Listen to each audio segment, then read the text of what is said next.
Well, cheersies. Oh, are you guys sharing? Okay, Yeah. that's what you're doing. Yeah, let's do it together. Well, I can grab No, my you- own. Hey, you gotta grab it too. You gotta grab it too. We gotta do it together. Cheers.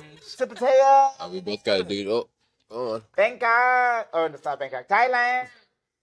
It's pretty damn close. Right. Oh, yeah, that's right. Well, That's cute. just the vibe of Thailand in general. I just fucking love it. Like you have skyscrapers. So you're in a big city and a little city at the same time. It kind of feels like that. Yeah. You're in the rich place and the poor place at the same goddamn time. Yeah, It's interesting because like we walk to this food market every day, and on the way to the food market, you're walking past like complexes like this where it does feel very separate. You're like, we're in our own little world here. Yep. And then as you walk to the food market, you walk by like a lot of very like poverty-esque scenes, and you're like, wow, this land is just so dynamic. And so that's why I think this is my land, Yeah. because I love dynamic. I love, diverse. Seeing it all. Yes. And this is a land that seems like it has it all. Yeah. And I think India might be kind of like that too, maybe. I don't know. Like it has there's so many I people. feel like it has a Has lot. to. Yeah. So I'm gonna go to India to check that out. I also want to go to Japan. I want to go to all the Asian places. I love that. Yeah. And I feel like some of the places like I don't know, Europe. Europe seems like it might be more on the boring side. It feels to me. I mean, I guess it depends like what you are amused by, right? Like, Right. I mean, I think from my experience, if you want tropical, you want cheap, you want to party, like places like Thailand check all of those boxes. Mm-hmm. So it kind of depends what you're looking for, because the party scene in places like Barcelona is fucking insane. You can have a great time. Okay. But just know that you're going to spend like 10 times the amount of money you would here. Right. And everything's more expensive. I mean, if you love, like, I went because I was like, there's so much I wanted to see in Europe, because I went to art school and I learned about all these like famous churches and things like that, and I was like, I want to go see these things. Like, one of my favorite things in the world was just like roaming around the streets of Paris, and Paris was one place that so many people told me was overrated, and they're like, yeah, don't go. And I think that I actually see travel and business kind of similar in this way, in that like you can only take so much advice from people before you're like, I'm gonna do the thing that I feel called to do, though. Right. And I can take your advice on whether or not, you would recommend going to a place, but if I had done that, I would have not gone to like Paris and Venice, and I fucking loved them both. I was completely enchanted by Venice. Yeah. I'm so happy I didn't listen to people's advice to not go to Venice. I appreciate you saying that. I say that it sounds boring, but I think it's just I don't know what I don't know. Yeah. And I know that when I go there, there's gonna be a lot of cool shit. Yeah. That I'm gonna be like, no, this is fucking dope too. Yeah. And it's in its own way. Yeah. So no, I want to be literally a world trip, but also like places like Iceland, Scotland. I'm like, that sounds boring, but I'm sure I'm gonna get there and like, oh, this is dope about it. Maybe it's not Thailand, but it has this cool shit too. Yeah. I think that somebody like you would just wander around and be like, that's cool. Like there's, in somewhere like Paris or Venice, there's so much to just walk around and see. And you're like, I'm gonna like pick up this thing because that looks good. And I'm gonna walk over here and like, what the fuck is that? Like, it's just like when you're a tourist there, it's such a different way of life, especially somewhere like Venice, where you're like, you guys are just hopping over canals all day. Like, this is just your life. Like, you're just like, wow, I feel like my favorite thing about traveling is just looking at the way that people live. You're like, and that's normal to them. Yeah. I know. Yeah. Like, you just hop on tuk-tuks to go to work. Yes. Yeah. Oh, you guys just fucking weave through traffic? Yeah. That's what you and you don't have accidents? Like, that's what I love the most. Yeah. Is seeing the new norms. Yeah. This is normal for you. Yeah. Oh, and I have a friend that I just messaged, or he messaged me, and he asked me, oh, can you hang out or whatever? Like, hey, I'm in Thailand. He goes, oh, well, why didn't you invite me? And I call him my lightweight racist friend, and I love him. Nice. But he goes, why didn't you invite me? I was like, because I don't like you. And he goes, that's fine. I don't like myself. I was like, yeah, you're not a likable guy. So He goes, that's the nicest thing anybody's ever said to me. I was like, I know. I believe it. But this guy, he rides motorcycles and whatnot, and he always wanted me to get a motorcycle to ride with him. I was like, nah, I know me, I'll kill myself. So he got self-awareness. Yeah. He got injured, and he's a good rider, but somebody else fucked him up. Yeah. You know what I mean? So wait a minute. So I have to worry about me and other people? You know what I mean? Nah, I will die. That's a lot of ground to cover. I'll die. Yeah. Like, reward, man. Risk to reward. It's like, I'm sure I'm going to ride one at some point, but I will not buy one, because if I ride often, like too many times of risking, I know something's going to happen. I just know. I know myself. Dude, my brother got it, and he was literally driving down the road in his bike, and he literally got hit while driving by I think it was like a big a deer, like a male deer, like the antlers and everything. He got hit. It hit him and just ran straight into him as he's like going like this, and got all fucked up. Doesn't even remember getting to the hospital. Broke so many bones. Whoa. And it was like Jesus. And then he was like, yeah. He heals up. He's like, I have trouble like walking around and stuff. But then he was like, yeah, I got another one. And I'm like, dude, man, and before a different bike got stolen, and I'm just like, I mean, like if that's what you want to do, But for me, this sounds like a fucking nightmare, man. I think I'm out. And I rode dirt bikes as a kid. I loved it. Trying to tell you, Yeah. Well, see, and I love hearing these stories, because these are the stories that reiterate to me, no, you don't want to do it. No, because it is tempting. I was like, okay, I can see that being super fun, But so this guy he goes, I'm in Thailand. He goes, oh, I've heard a lot of excuses, but a lot of people have blown me off, but never like that. Yeah. And so then I sent him a video of me on the back of a motorcycle riding, and he goes, oh, that was great Photoshop. And you photoshopped yourself on the back of a bike like a bitch? Like, okay. Oh my god. Okay. I'm seeing Like, the unlikability. No, well, he actually is a likable guy. He's a likable guy, but either you love him or you hate him. Yeah. He's one of those. He's the extreme. Yeah. You love or you hate him, because he's very opinionated. He's very, but since I'm a strong person, like I like him, and he talks a lot. I like listening to people who talk a lot.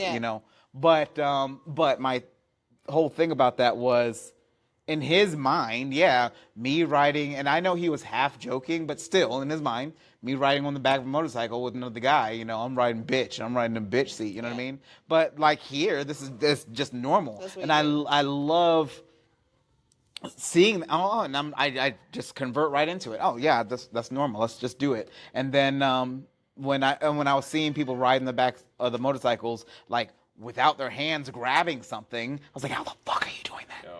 Yeah, but then I was like, let me just try it. Let me just try it. And so I started trying it, and then now I'm pretty fucking good at it, like pretty quick. And I'm doing videos and shit as they're weaving in and out of traffic. I'm just like, oh, that's a mirror. Okay, let's do that. Yeah. Still selfie, And so, now, a level unlocked. Yeah.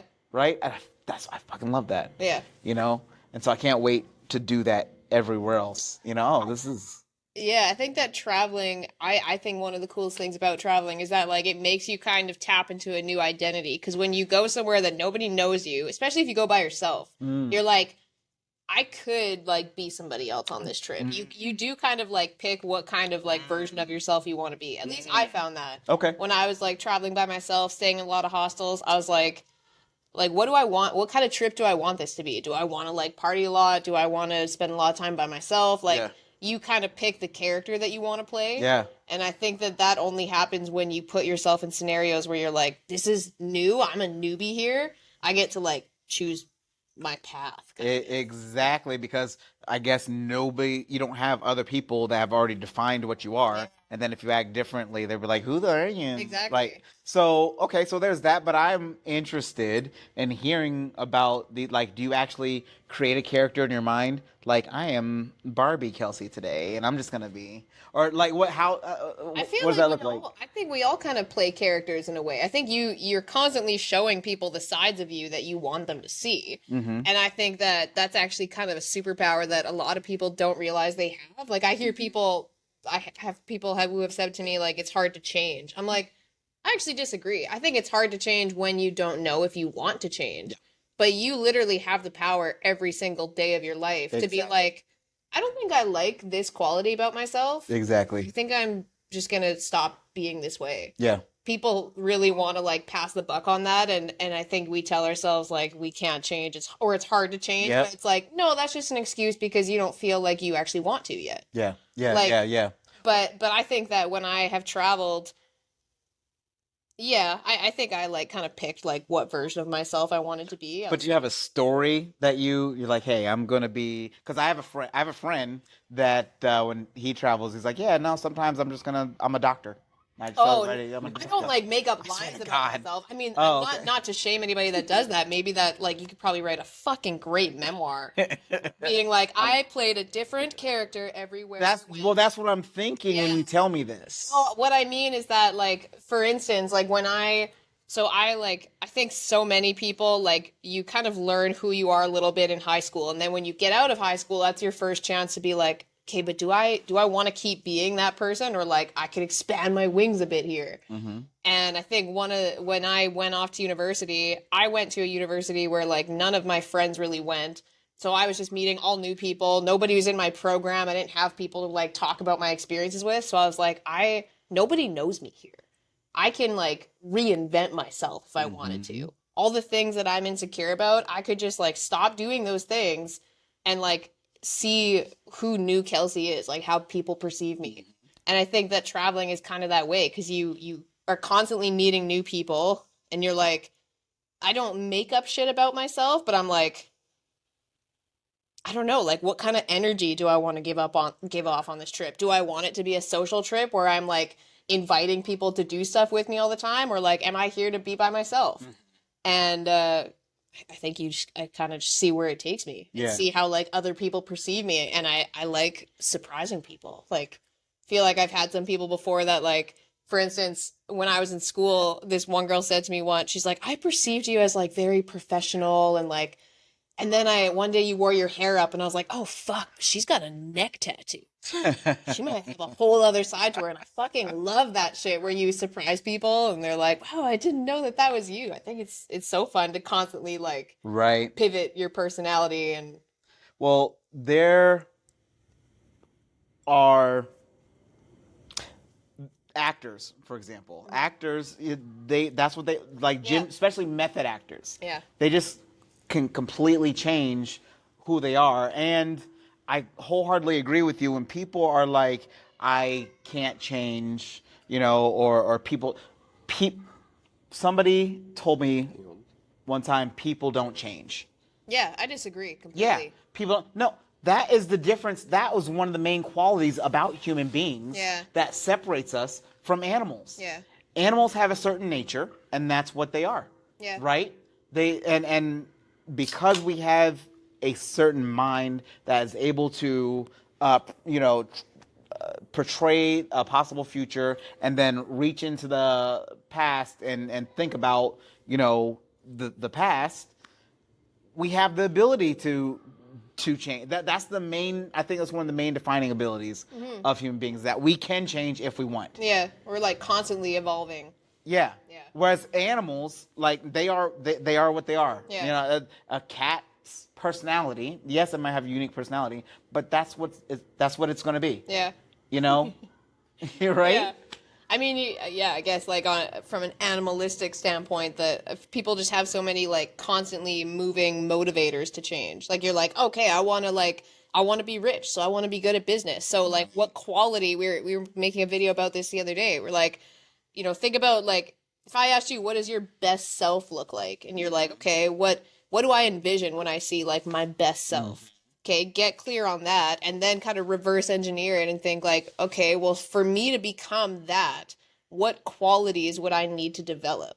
So if I said that like my best self version of Kelsey is like really successful in business, okay, what qualities do I need to develop then, or how do I need to pivot my personality to become that person? I think that it's kind of like you guys said, like you have to think about it like a game, and like it's constantly just like moves. You're like, okay, I'm gonna make this move, I'm gonna make this move, and Hermosi talks about this so much, and I was gonna bring out Alex. He's like, how does he sum it up? What would a wise man do? Well, he's like, if you want to become a certain way, just start taking the actions that version of you would take. I love this Alex too, by the way. Okay, all right, don't be jealous. I'm less jacked, but a little bit more brown. He is jacked as fuck, right? He's yeah. No, you're way more handsome though.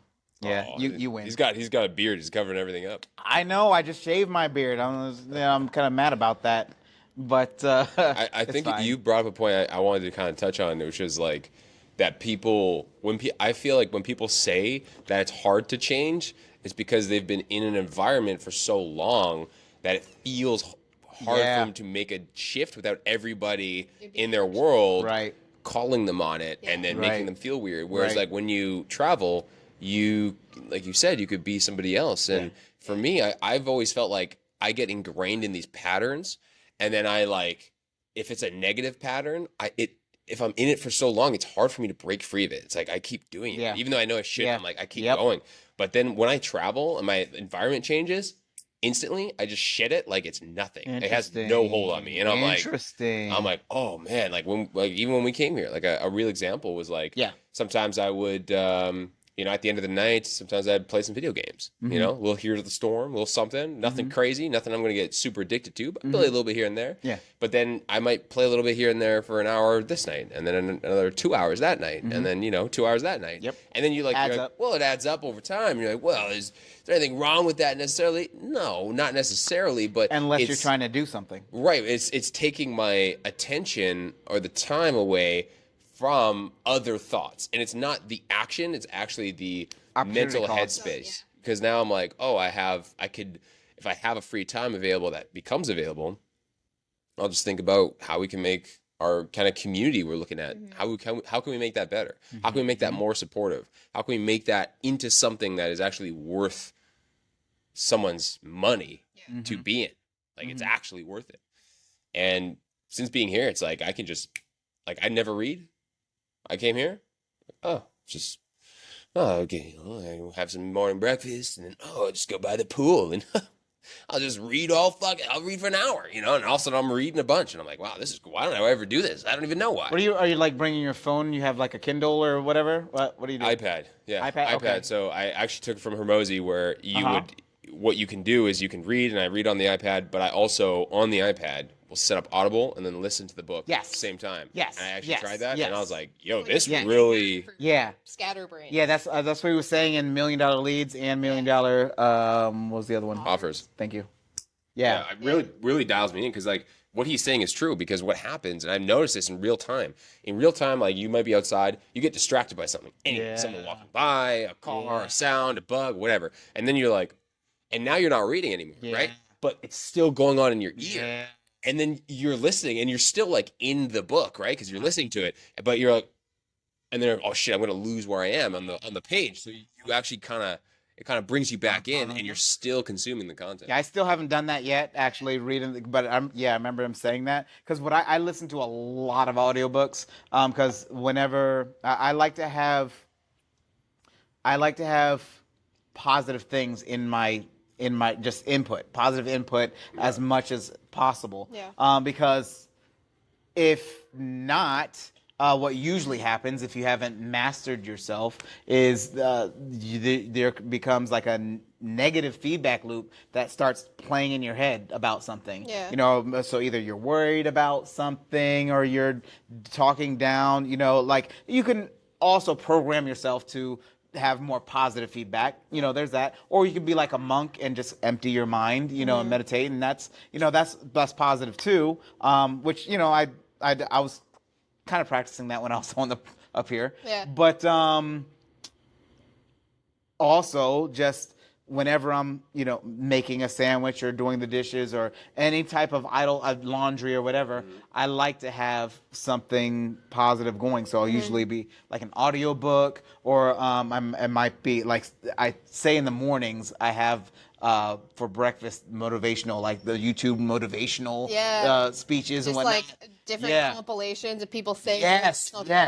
out to that stuff sometimes, and I literally will do it on the days where I'm like, feel like I'm being a little bitch Kelsey today. I literally, there was one time, I think you were there like a month ago, where I was literally working out and I was like crying because I was just like having a day where I was just like, that negative voice was really loud. But then I was like trying to check it, so I was listening to motivational stuff, and I think it was like less something. No, I know. Les Brown. Yeah. Something he said just like hit, and I started crying, and I was like, I'm working out the weakness. It's fine. I actually no. Lately I've kind of like cried the most listening to those, because what it seems to do is it unlocks your mind's understanding of what your potential is. And then I cry of like, fuck, I can do that. I can do that. Fuck yes, I will. I will fucking, like, oh my God. It's just like a emotional purge, emotional awakening, and it's, and it becomes overwhelming. So, you react in some way. And sometimes I cry and I fucking love it. It's such a small thing that I feel like anybody, like, I think that the most dangerous thing for me, at least, but I'm realizing for everybody, is that like, it's so fucking easy to just slip into a negative mindset. Yes. Why even bother? Like, I probably go through this every single week, whether it's like writing the newsletter or whatever, where it's like, what am I even doing? Yeah. And it's the easiest thing in the world to just give into that and be like, well, fuck it. I don't know. Yep. But I feel like when you get into habits like that, where you're like, so once a day when I'm doing the dishes, I listen to motivational shit. Like, people think that like motivation and happiness is like a finish line that you get to, and they're like, I'll get there and then it'll be easy. But I've learned, for me, it literally is like exercising. It's like exercising or taking a bath, or you gotta do it daily. You do your dailies. Exactly. Do your dailies. But I think that for people really underestimate how like doing something like that daily actually does make a huge difference. It's like, oh yeah, I just, every day at some point I take 5 minutes to like lean towards the positive. And it's like an exercise. Yes. Yeah. Yes. You have to, if you want to go a certain direction, you have to put intention to it. Yeah. I love the positivity. I find like when I work out, I'm like negative. I'm not positive when I work out. Like, I feel like working out for me is more emotional. Yeah, it's like way more emotional. Like, you're saying you cry. I cried all the time, especially if I'm going through something, like something has happened and I'm like feeling emotional. It's like I listen to motivation stuff and I'm like, I'm a nerd, so I'm listening to like Dragon Ball Z. I listen to like different motivation stuff in there. I've listened to like Star Wars, Darth Vader, like Anakin, like that stuff. Like, I listen to all that shit. But like for me, when you have that connect, like when you like a character, when you're relatable, it's because you see something in yourself in there. Yes. So for me, I'm like, I see the version of myself in it, and it's almost like as my life plays out, I ascribe new meaning to those scenes, and I make it about whatever my mind is thinking about in that workout. So like if I'm like really into it, I'll be like, I'll think about losing people or like death or like things like that, which like fire me up, and I'm like, fuck, like I get super emotional. But I actually find it like almost like kind of therapeutic. Like I fucking love it, because I'm like, I just channel the dark energy, almost the dark emotions. I just channel those into a physical exercise, and I just keep doing it. And when people are like, oh, like, I don't know, I don't have any motivation to work out, it's like, okay, well, you're telling me you don't hate yourself a little bit sometimes? So I love you telling me that process, and I want to hear more about how you guys get motivated when you work out. For me, it's two things. I think that actually this is a big thing that we've been like trying to iron out recently, because the whole point of Inspired Idiots, or what we say, is that we want people who also feel like they're inspired idiots. They're like, I have no idea what I'm doing, but I know that I want to be rich, fit, and in love. And I know that it's not a pipe dream for me to have all those things. Right. But I think, not to go on too much of a tangent, so many of us grew up in middle class mindsets where like it was kind of ingrained in us that like that's not it. Yeah. Like at least for me, I know that like from being a kid, it was like you go to school, you get good grades, you go to school again, you get a couple degrees, you get a stable income, you want that good pension, and it very much like they weren't saying settle for this, but it was like this is the life that you're gonna live. This is the good life. Yeah, and then you're like, I think there's more. Yeah, and I literally felt that, like, my last corporate job I had, I felt, like, really surprised that I got it, because I was like, there was so many, probably more qualified people that applied, and I felt like I didn't deserve to have it, but I still showed up to work every day thinking, like, I don't feel like this is what I would wish my life looked like. Her boss thought she was hot, right? He was married. But, right. Me and Alex are like. But no, so we've been trying to figure out like why do we feel like fitness is such a core part of Inspired Idiots? And I feel like, speaking for myself, I've seen a lot of parallels in business and fitness, in just like what we were just talking about. Like, it's something you have to continually put the reps in, and if you want to see, like it's. I feel like. And when you start seeing yourself making progress in fitness while also making progress in business, that in itself is enough to evolve you. Like, if you're somebody who's like, hey, I don't work out and don't have my own business, and now let's say you decide, I'm going to do both those things. I'm going to get my body in shape and I'm going to make my own money. You're telling me that you don't become a different person when you start working on those things? Oh, yeah. You become an asshole because you look as good as this guy. You can fucking be as shitty as you want to people, and people are like, I mean, that's, at the end of the day, that's who you choose to be. But I just feel like I'm joking. If everybody in the world literally like started getting the confidence that comes with being in control of your income, 100. And also got the confidence of like, I'm getting my body into shape, I'm taking control of that. I feel like there's even more to that. There's chemical reactions, there's endorphins that happen, and your mind thinks more clearly and more efficiently. You literally you evolve and literally become a better person. So you can be better at business if you're more fit. It seems because it seems like you physically and mentally work better, because it's not just your body and your mind.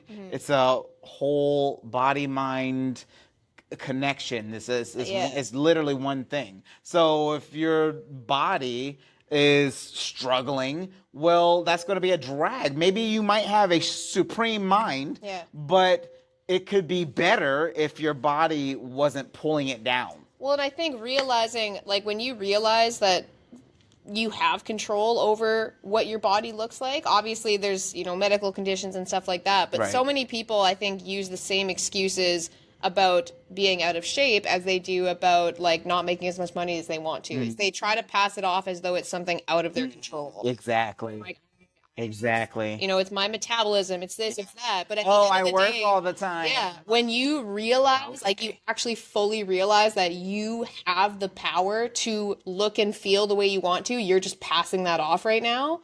When you do that, and then you decide you want to get into business, you've already practiced that on fitness. You're like, well, I realize now that I spent 20 years telling myself I could never look like that. I couldn't do a pull-up to save my life. And then you realize, I actually can do those things. I just wasn't taking that control.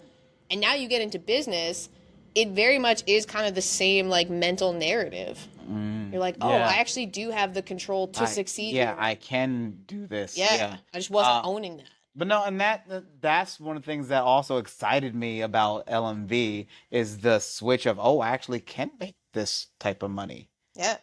Like, I it's like, okay, yeah, I want to. And I was thinking, for example, with Herbsy, I'll just have to work a lot, and I'll make pretty good money, but this is different. This is different money.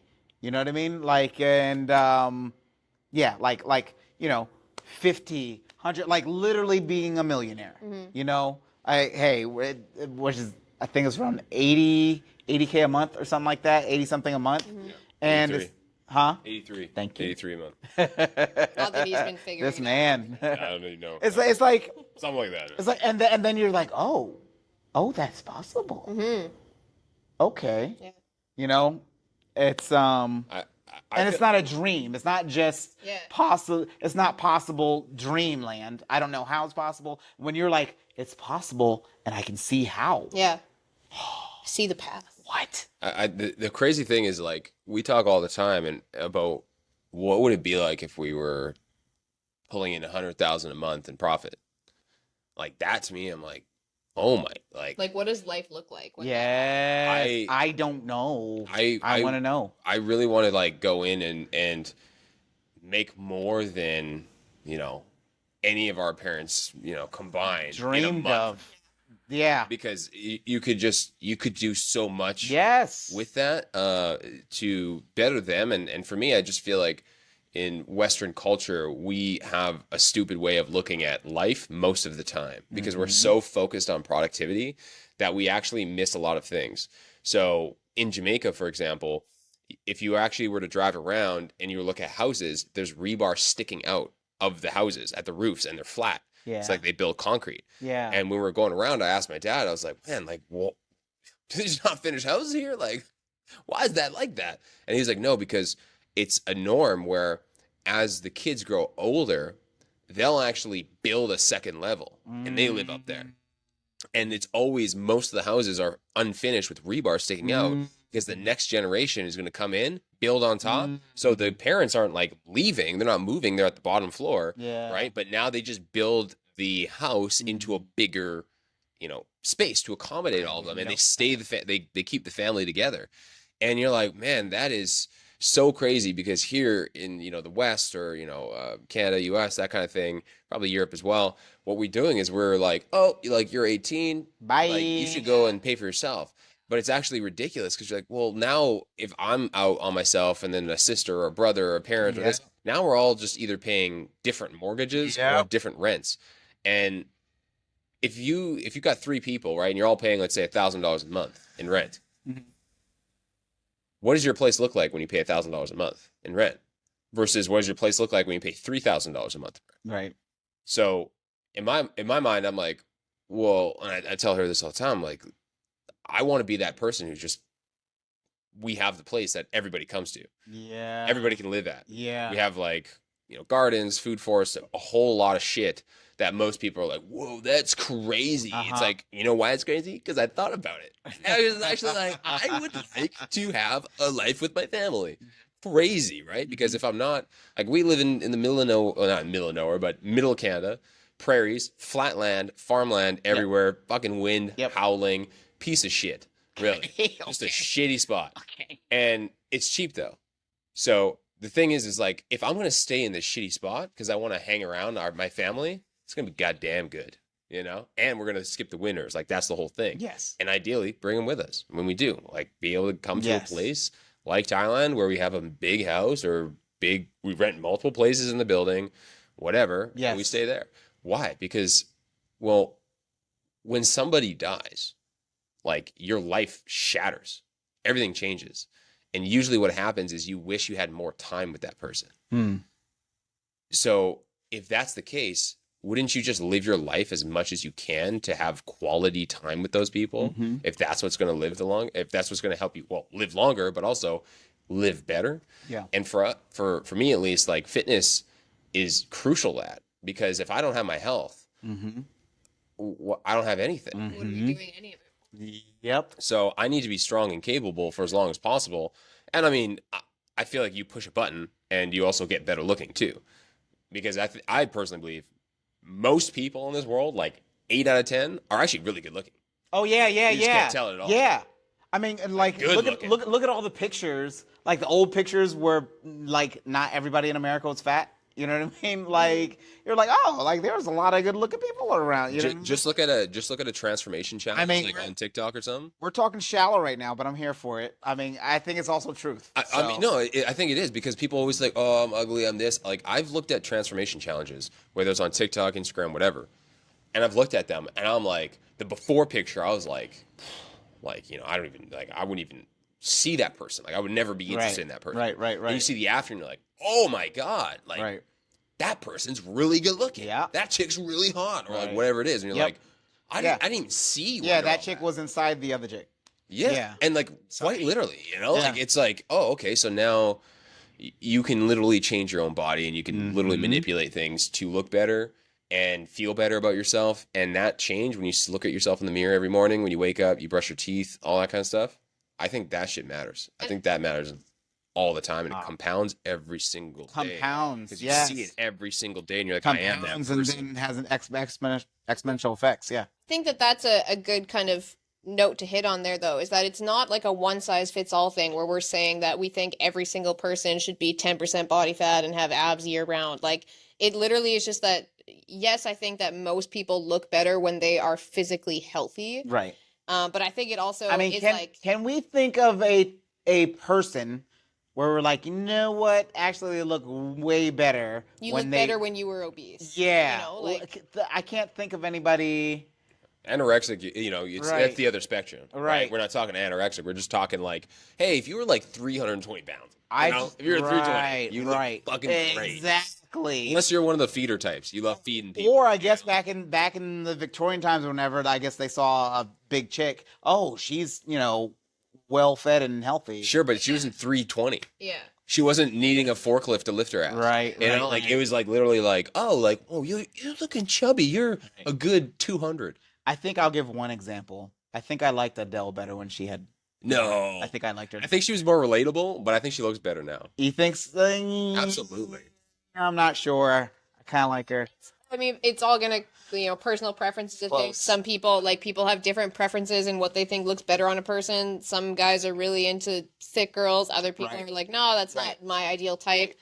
It's apples and oranges. But I think at the end of the day, Go ahead. you want to say something? Yeah, right after. He's got Go something ahead. asshole-ish to say. Yes, he does. I love it. Go ahead. I just think that it's also a confidence thing that comes with it. When you know that you're like working on yourself and you're like, I'm progressing in my body, whatever that means to me. If I'm trying to gain weight, if I'm trying to lose it, whatever. But when you feel like you're actively working on your body and you feel good and you also feel good about the way that you look, whatever that looks like to you, again, it's like a personality evolution. Oh, yeah. Because I think that a big reason why a lot of people are like have insecurity and are not confident in their bodies is because they're like, I want to be something that I'm currently not. And I think the lack of confidence comes from knowing that you're not working on it. Because if you're somebody who's like, okay, I just decided for the first time in my adult life that I'm going to get into shape, and I started working on it last week. You're telling me that you don't feel a little bit better than you did a week ago now that you know, like, I got this wheel turning? I mean, it depends on how the scale looks after you jumped off of it. Because there's some people that freak out. Well, not all of us. Whenever we look at the scale and the scale doesn't go the right way, and we're like, what? I did all that fucking work? I gained a pound? So, it depends. I think the answer is it depends. I guess. I mean, again, it kind of comes down to like what progress looks like for you. But when you feel like you're working on something and you're slowly getting better at it, I think it's not just like a before and after picture. It's also like the confidence progress that comes with knowing that you're working on that thing. Yeah. Yeah. No, I agree. I do. I agree with that. I'm excited to hear what you say. Yeah, what do you want to say? I was going to say, you like Adele thicker because you're black, man. Hey! No room around the edges, you know what I mean? Like them tick guys, you know what I'm saying? That's an African side coming out, and you're like, I'm going to meat on them bones. She tick. Hot pussy gal, you know? I do like a range. I love a range. There's positive, but that's just me. There's positive and negative in each one. You know, this one has these things I love, and this one has these things I love. So, it's not a one size fits all. Yeah. Yeah, absolutely. And I mean, like, that's ideally, that's not even like we chose rich fit in love because fit specifically is individual to you. Yeah. We're not saying jacked because not everybody wants to be jacked. You know, like some people want to be 20% body fat, some people want to be peeled or something, like 7. I don't. Like, I just want to look good and I want to feel fit. And so I feel like that for us is more or less the thing. And even if you were larger, right, the biggest issue is that if you don't use it, you lose it. right? The golden age, right? Your bones actually do get weaker when you do not put them under compounding stress. That does happen. You can actually strengthen your bones by being able to put them under stress. That's exactly why we were talking the other night about Muay Thai fighters. They're kicking wood planks for that fucking reason. They're punching wood for a reason. They're strengthening their bones. Iron knuckles. So whether you're lifting weights, you're squatting, you're kicking shit, whatever you're doing, like you need to be strengthening your bones and keeping that posterior chain or just your movement in all your bones as strong as possible. Right. Otherwise, because if you don't have strong bones, you have nothing. Yeah. You The science is in. Yeah. The science is in, folks. Work out. Fucking, you'll feel better. You'll love it. You'll be better. I haven't even started yet. Why are you talking? It's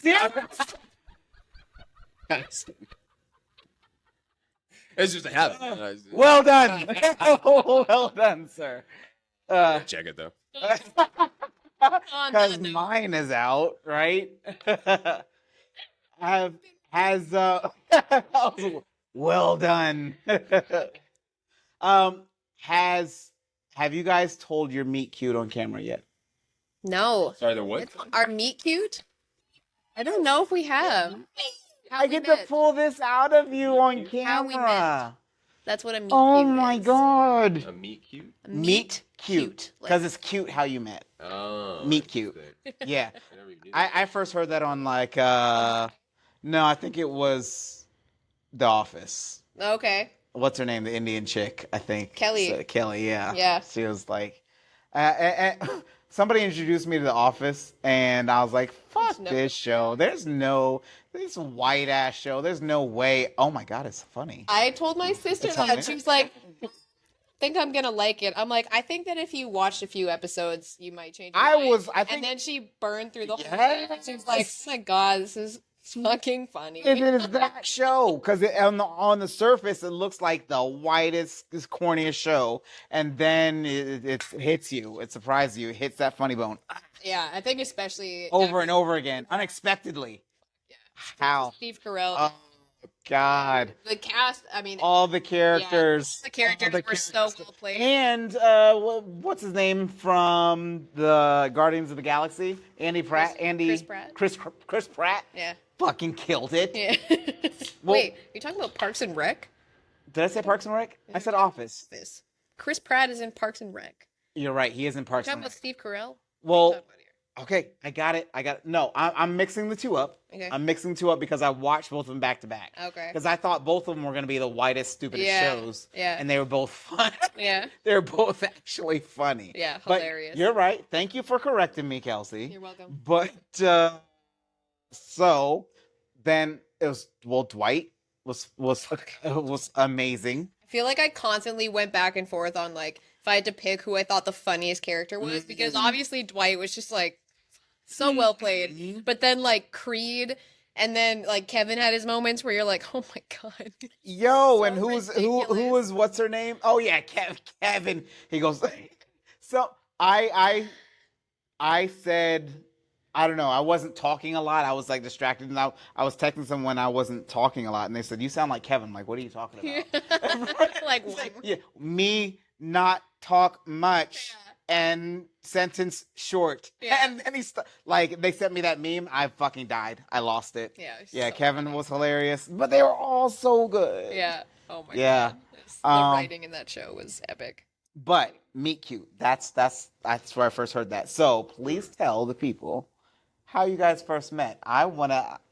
You guys can start however you want, and then I'll ask questions. Or me? So I can introduce it if you want. I feel like it's cool to hear it from both sides, because Alex and I have obviously different sides of the story. But Alex, we grew up in like a small-ish community where like you had kind of like a bunch of schools that would eventually all go to the same high school. So in the last year before going into high school, you become familiar with like people from the other schools who are going to be in the same school as you next year. So Alex and I met at a party when we were 14, going on 15. And like, we kind of knew who each other was, but it was our first time, like, people meeting up and being like, hey, we're going to like be friends next year.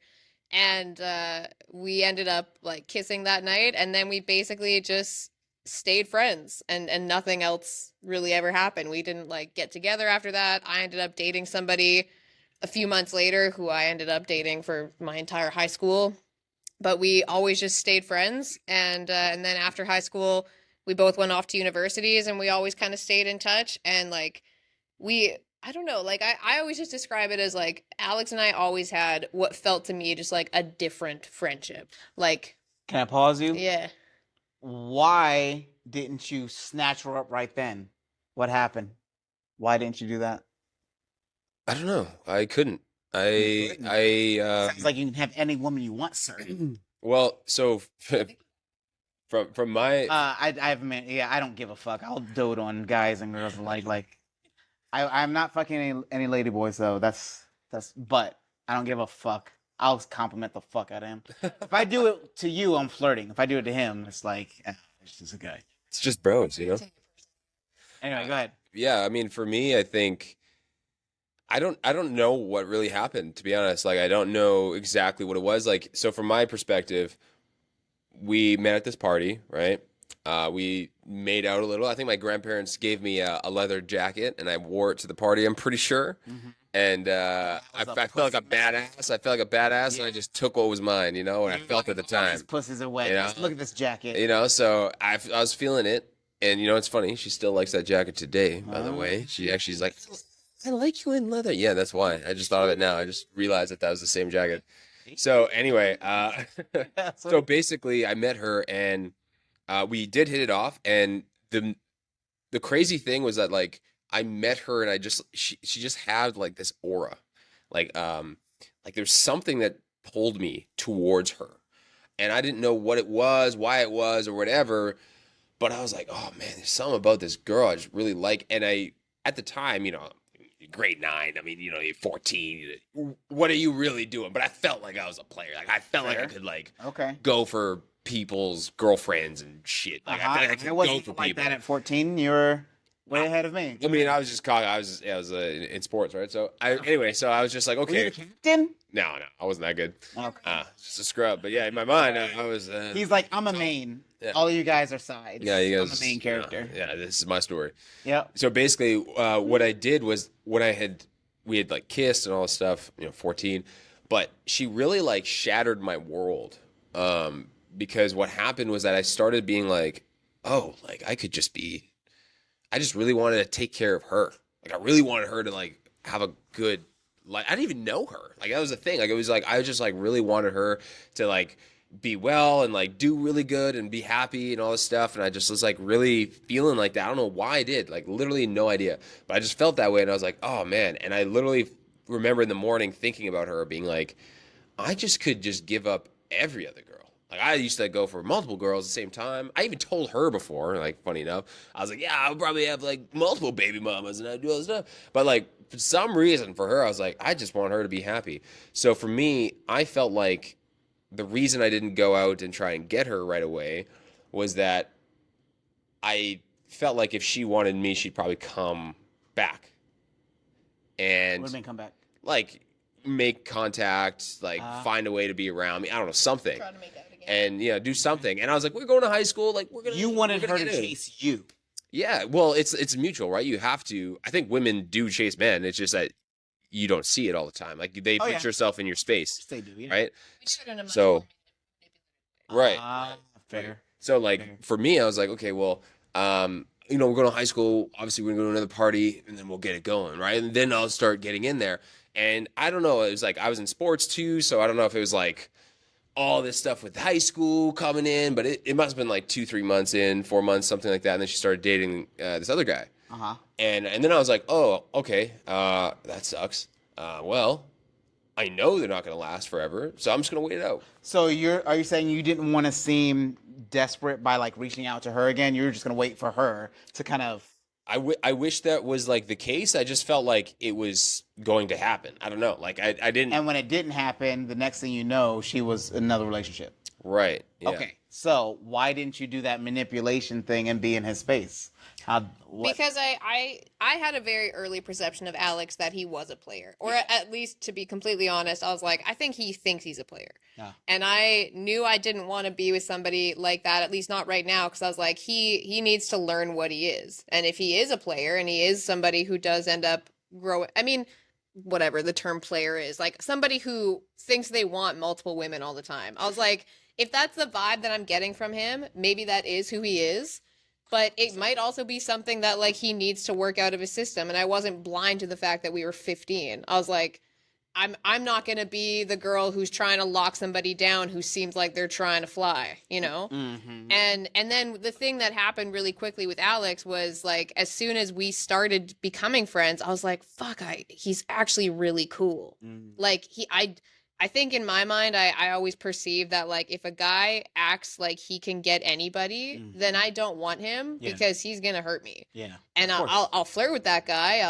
I'll tease him a little bit, but I never allowed myself to fall for people like that. Sure. So in my mind, it's like something about Alex was off limits, and it's like you're not going to pursue him in any way. It's like that was completely out of my mind because I just had that thought that I was like. I think he wants me a little bit, but I also think he probably wants a few other people as well. And then actually it was later that year, I think before I started dating my boyfriend, but a friend of a friend told me, they're like, yeah, Alex apparently like confided in Emma and told her that he, like when you guys kissed at that party, he never felt that way. And that he was like, all of a sudden like, was like, I don't think I want to be a player anymore. But the thing is, like, I ain't a player. I just crush a lot. I don't want to be a player no more. I ain't a player. I just crush a lot. Hey, big Punisher. But he never told me that. So I was like, well, I'm not going to take what somebody told somebody and be like, sink a lot of merit into it. Yeah. Right. I was like, I think if Alex, like we were, friends at this point. So I was like, I feel like if Alex had genuine interest in me and was really pursuing me, the conversation would happen. And then I started dating this other guy. And the thing I said before about, like, in my mind, Alex and I always had a bit of a different friendship was because it never felt like we were just completely platonic. We were always, like, pretty flirty with each other. And I feel like we probably both had some partners that pissed off because we did kind of seem like we had a bit of, like, a closer relationship.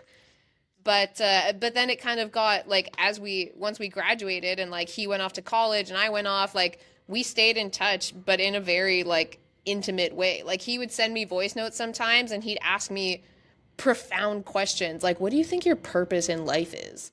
And just things that you're like. Do you remember your answer to that? Yeah, I said that. I think because he said that same question. So yeah, I remember you said that yours is to provide. I remember you told me that. You're like, I think that my purpose in life is to provide for people.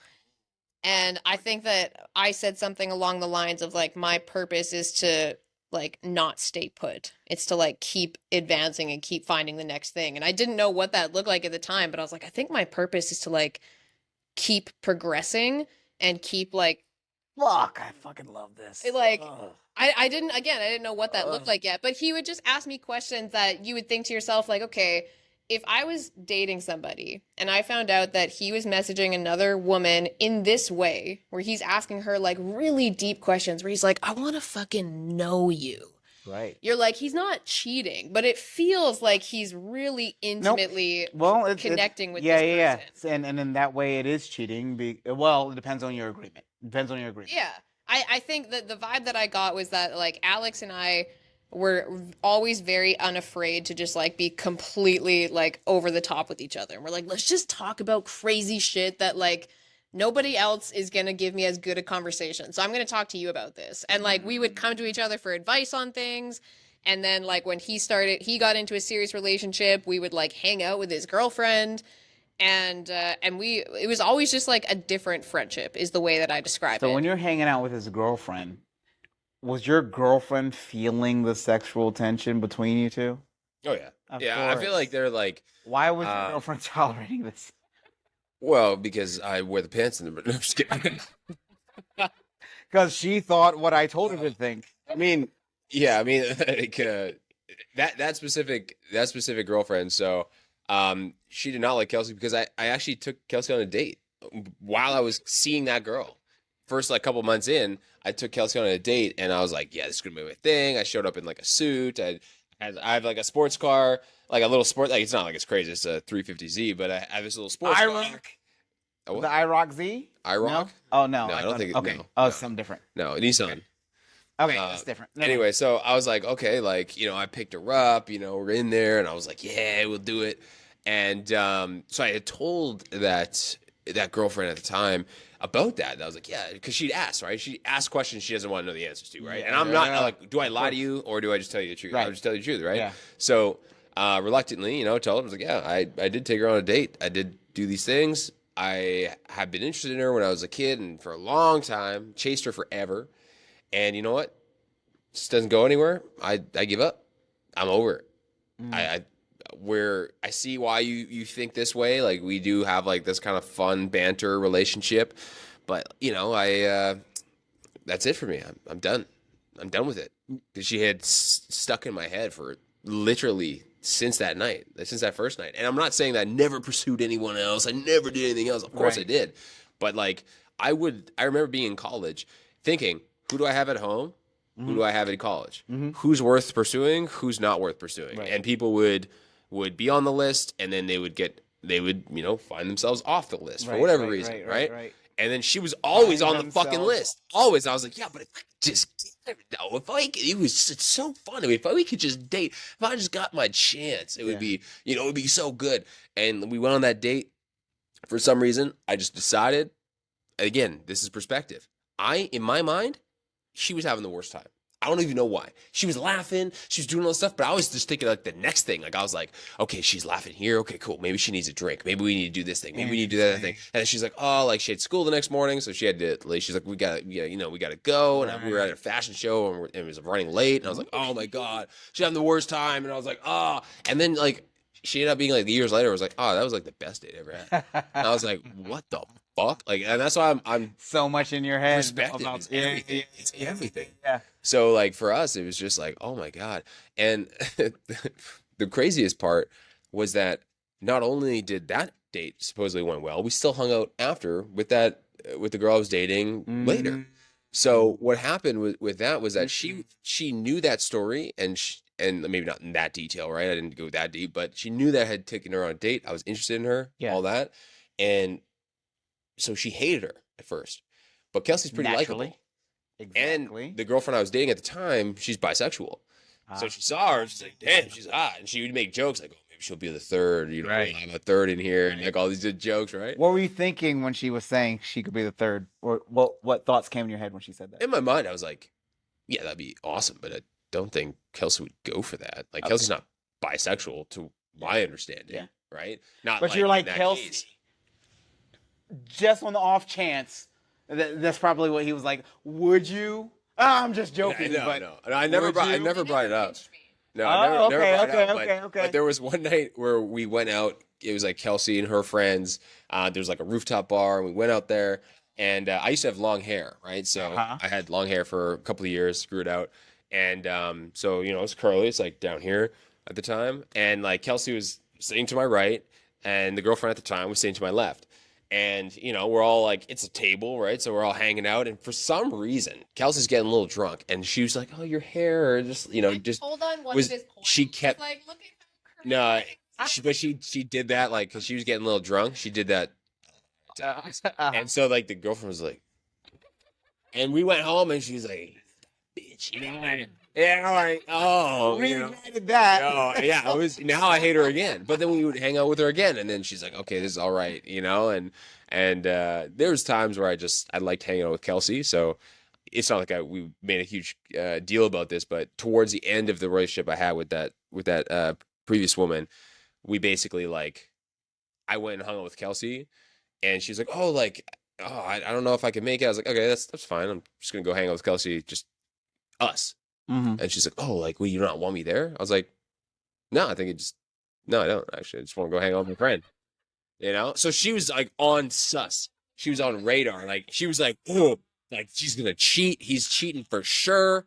And like, she was so skeptical about that. And of course, no, nothing happened. Like, we went and got pizza. We watched like a that's not, documentary. Of course, Alex. We weren't touching at all.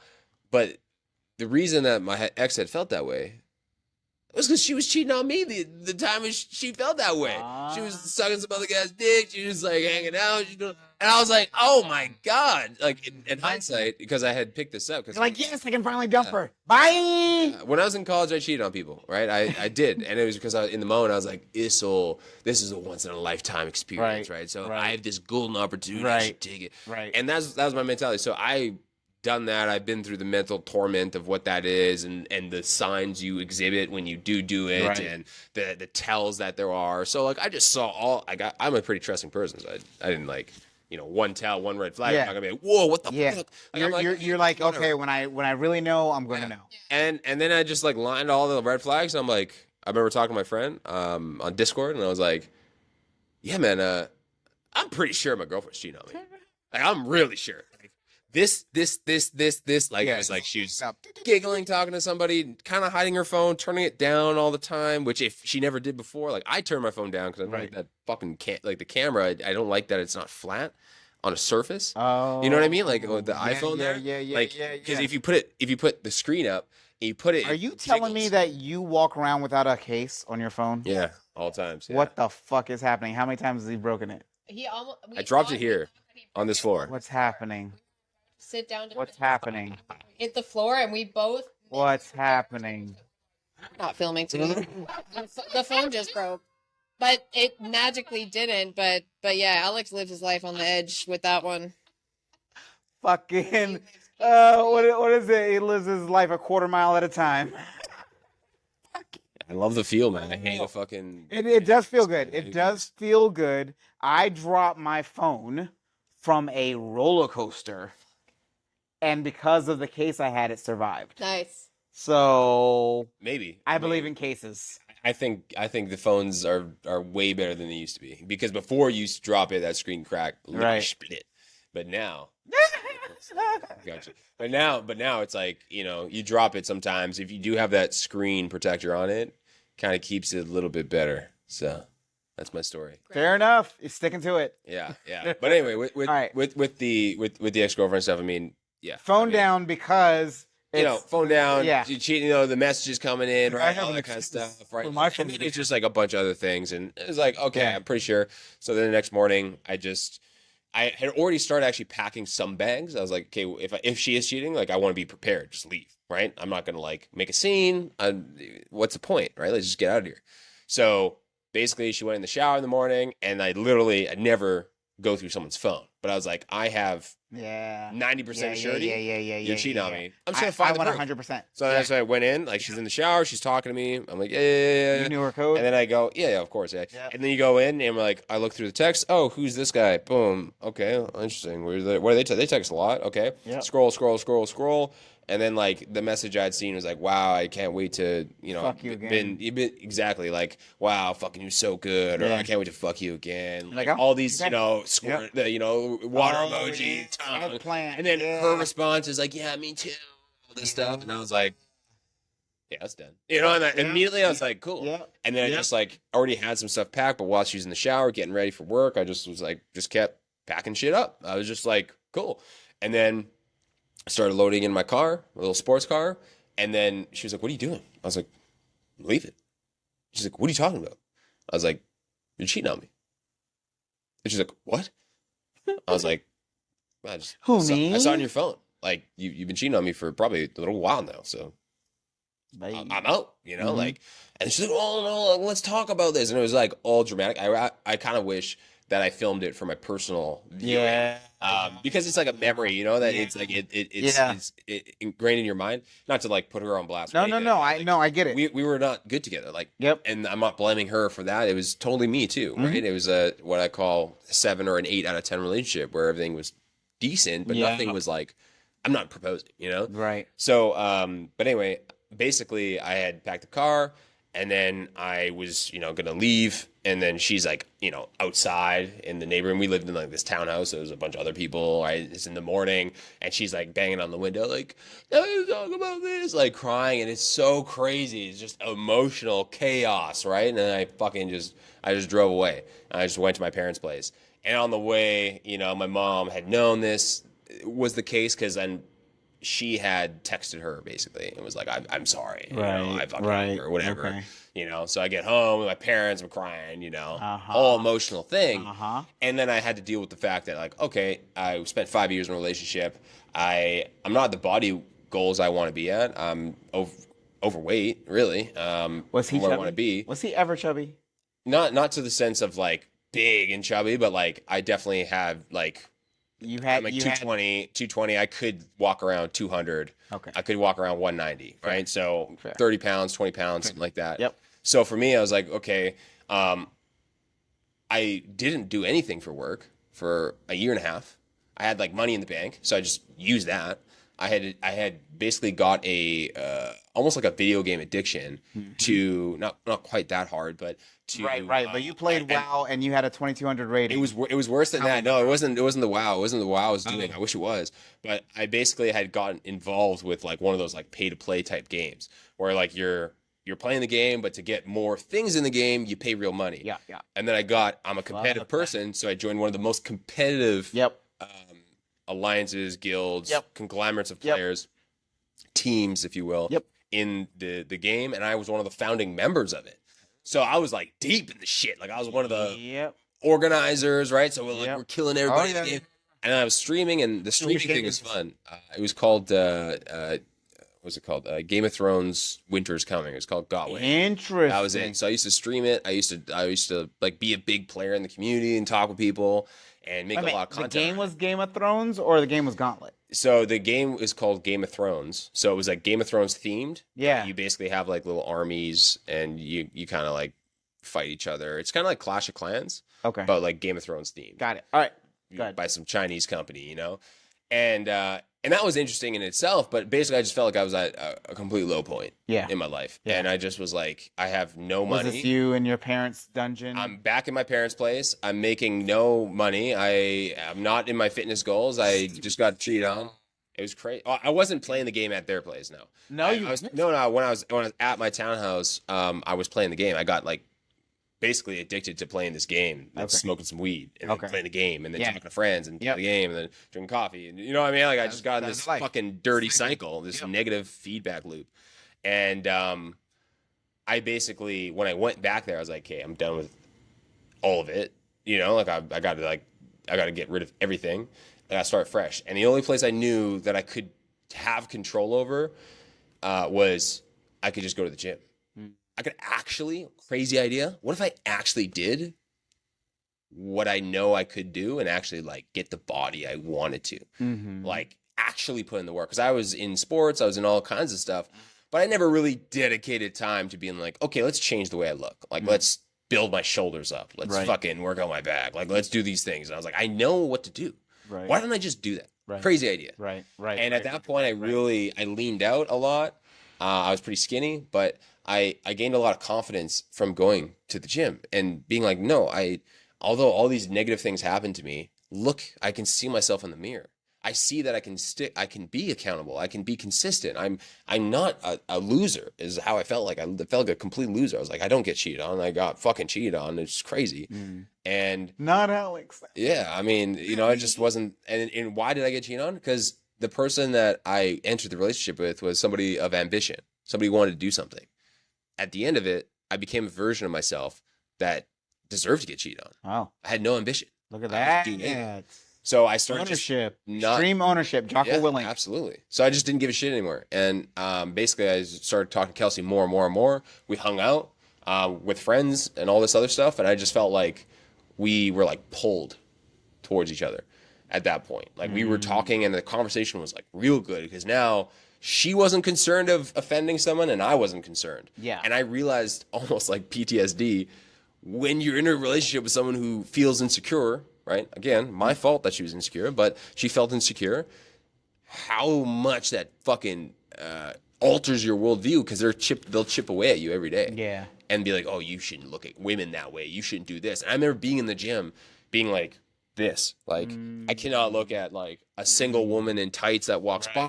I can't make eye contact. I'm like, because I was so focused before on like, oh, if I even like made eye contact with a girl briefly, that girl I was dating would see it, give me shit, be mad at me. Right. So now I'm like, I'm fucking this. And then I remember one day in the gym. So I'm going on a tangent here. But I remember one day in the gym, I literally saw a girl that was good looking in spandex. I remember being like that. And I was like, wait, I'm single now. I can look. I can do it. And I literally just like looked at her. And she like saw me look at her and then looked away and then kept walking and then saw me and then looked back and I was still looking at her. And I was like, okay. Like nothing negative happens. So I remember hanging out with Kelsey one time and we were with friends. We were in my parents' hot tub and all friends were over and there was like, when like the moon gets really big, but it's still like daylight. Yeah. You could see it. It's like blood moon or something like that. Mm-hmm. And that was behind Kelsey. And I was like sitting like this, like looking at you like this. Yeah. And everyone was looking that way. And I was just staring at Kelsey. And I was like, and then she turned around and like looked at me, looking at her. And I just didn't even move. I was like, yeah. What did you feel at that moment? I think I made a post about that moment because I think that's like the moment for me that I was like, I'm going to marry Alex. Because it like for me, from my perspective, Alex and I had always had this relationship where I'm like, I felt like there was some reason why we weren't together. And now that he and his ex weren't together and we were hanging out, that was the first time that it was like, there's no reason right now. And I think that, once we were hanging out and we were both single, I found myself continually wondering, like, I wonder if he still has feelings for me, though. Because I didn't want to assume he did. Yeah. Because it felt kind of dangerous to assume. And then that night when I turned around and I saw him looking at me and then we, like, made eye contact and he didn't, like, look hot. Like, he didn't look away. He just, like, looked right at me and I swear to God, I always say this, but, like, in that moment, it's like he was looking at me and saying, like, yeah, I still do. And as soon as that happened, it's like a switch went off and I was like, because I always thought, I was like, if Alex and I ever got together, I wouldn't want it to be a thing. Like it would be a big deal. Yeah. I didn't want us to like just drunkenly hook up one night and then it's like. You want to be real. Yeah. Because I always thought that for me, it would feel really, really shitty to lose Alex. And the kind of fear was like, well, if we hook up, if we like get drunk and we just decide to hook up and then we don't date, like maybe this little chase will be over for him. Maybe he'll be like, okay, I finally got Kelsey and now I can move on. And I was scared to realize that because I was like, how shitty would it feel to not have Alex like rooting for me all the time though and like being a part of my life. So, but that night when like we like kind of caught him looking at me and he just like looked straight at me, it was like, I was like, oh, I think we are going to get together and I think this is going to be it. Because I know that once we get together, neither of us are going to fuck it up. Right. So, yeah, it was like that moment. I was like, oh, it's on. Something shifted. Now, you said that you always say this. What do you mean? This is the first time you're kind of telling the story. You always say this I guess it's the first time on camera. I guess you say this to other people. Well, because people have asked before because we were friends for so long. They're like, was there a moment? Like, was there a moment when something switched though? And it was a building thing for a long time. But if I had to say, what was the moment that I knew we're not going to be friends from this point forward? Something like this is going to shift and we're not friends anymore. And maybe we never were really friends, but it was like, from that moment, it's like, I felt like I was saying to him, like, do you still like me? And he was just looking at me and was like, yeah, I still do. Like, it was crazy. It's like, if eye contact could talk, that's what it was saying. And to rewind a little bit, he was saying that for a while, he was chasing you for a while. Did it feel like he was chasing you? I mean, it did, but Alex never, like, straight up pursued me. Like, because I think that, to give you context, like I had two close friends in high school. One of them was like my best friend who ended up saying like, I'm in love with you. I want to be with you. And he was my best friend. And I turned him down because I didn't see him that way.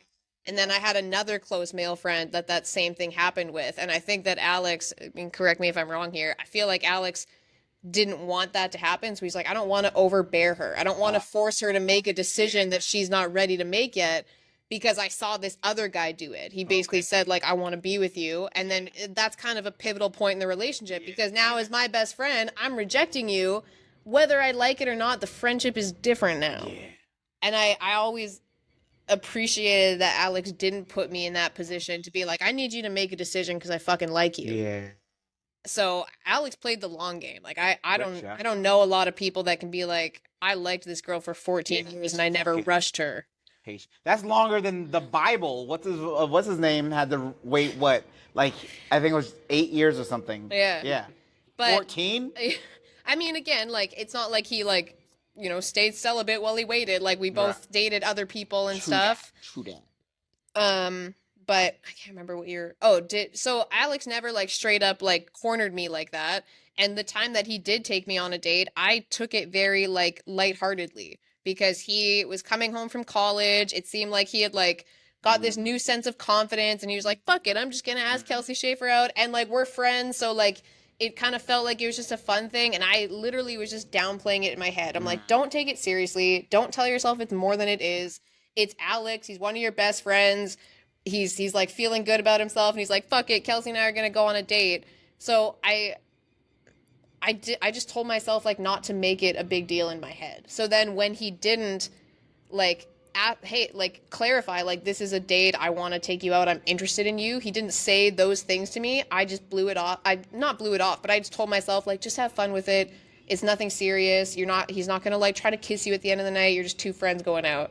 I said it was a date, but she didn't like believe it was a date. Like I did not like state the intention enough clearly.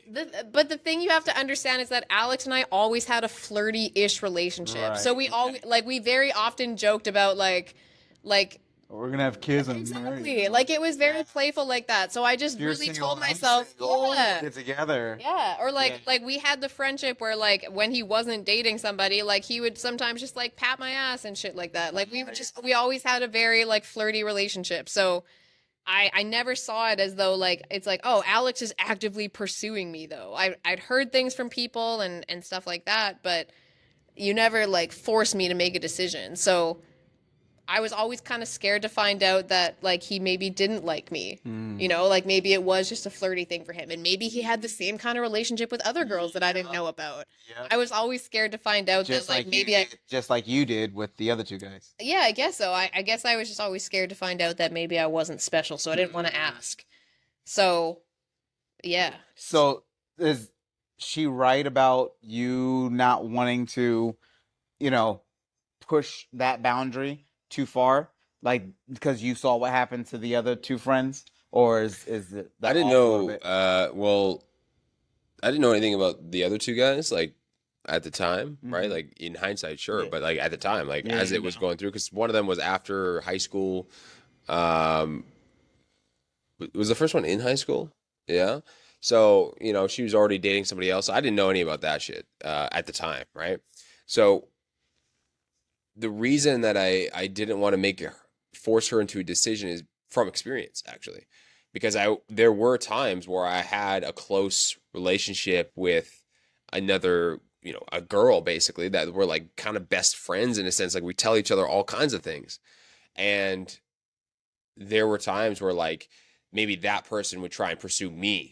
And then that would make me want to like push away and then I would like come back and be like, no, okay, like, I'm ready now. Like I went through college for 2 years. I'm ready now or something. And now they would be almost repulsed by me. Right. And I was like, fuck, like, why does that happen? Like that is so frustrating and the temptation that those two people make and most people want to make is it's the way to describe it is almost like, it's almost like you're trying to grab something, but your hands are really slippery. Yeah. So it's like you're pulling with so much force, but your hands are not, they're slippery. It's like you just rubbed like sun lotion on or something. It's greasy, like something greasy. Yeah. So you have no grip. Yeah. So even if you had all the strength, you have no grip to actually hold the thing. I love this fucking analogy. And what is the temptation is that I should just grip harder. Right. And what happens is you grip harder and you push them away more. Because now you're forcing something that is not, now it's not natural. It's not so it's supposed to, right? So now, and then you act in an irrational way that actually makes you not the person that they like anyway. Because now you're like, no, like it's me or nothing. And because they're driving themselves crazy in their mind because they're like, well, we'd be so good together. Like, I get it. Totally get it. And the hardest, like, I gave her up. Like, that's the thing. That's how I got her. I gave her up. Uh-huh. I was over it. I was like, if you love it, let it go. you know, but it wasn't like I just like treated her different though. Like that's the thing. Like I like being a cheerleader for people because that's what people need. Like you're like, fuck yeah, this guy makes me feel good. It's like good, and I genuinely cared about her. Like I knew her for so long. When you say you were over it, though, what does that mean to you? For me, I buried the fantasy in my mind that I'd ever be with her deep. Like it would literally come up in my head, and I was like, I would literally tell myself, "This is never gonna happen. Get over it." I love It's this. over. I love because no, this is the man's perspective. This is my experience. This his perspective, and so I love seeing like your perspective is just slightly different, right? And so me understanding it from your perspective a little bit more, I fucking love it. Yeah. And then him telling, I'm like, yes, yeah, what he's saying. And you have to have the courage sometimes to just be like, I guess I'm gonna kill this. You know, I'm gonna kill the idea that it's gonna happen. Yeah. It's the hardest thing ever. The hardest thing ever because you like are. It really is. You're literally like, hey, if this is what I want in my future, right? Right. Yeah. So I should act towards it, right? No. Right. Actually wrong. Actually wrong. You actually should do something else. And, you know, for us. Most of us have to live and learn. We have to figure out, I fucked that one up, well. Yeah. I mean, we tried to script out like a video or a blueprint or outline. Like, how would you actually get the person you really, ideal person for you? Yeah.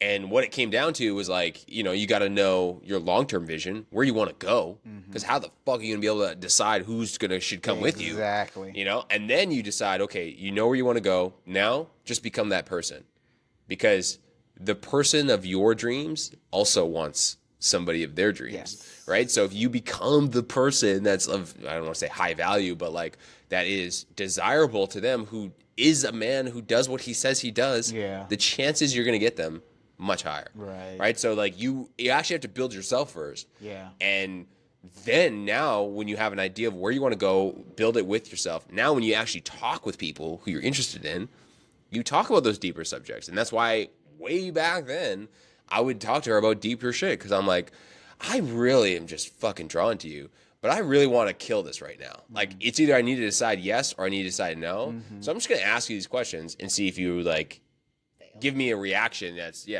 not good. That's like, oh, like I don't like that or whatever, right? And I banking on me being a disappointment.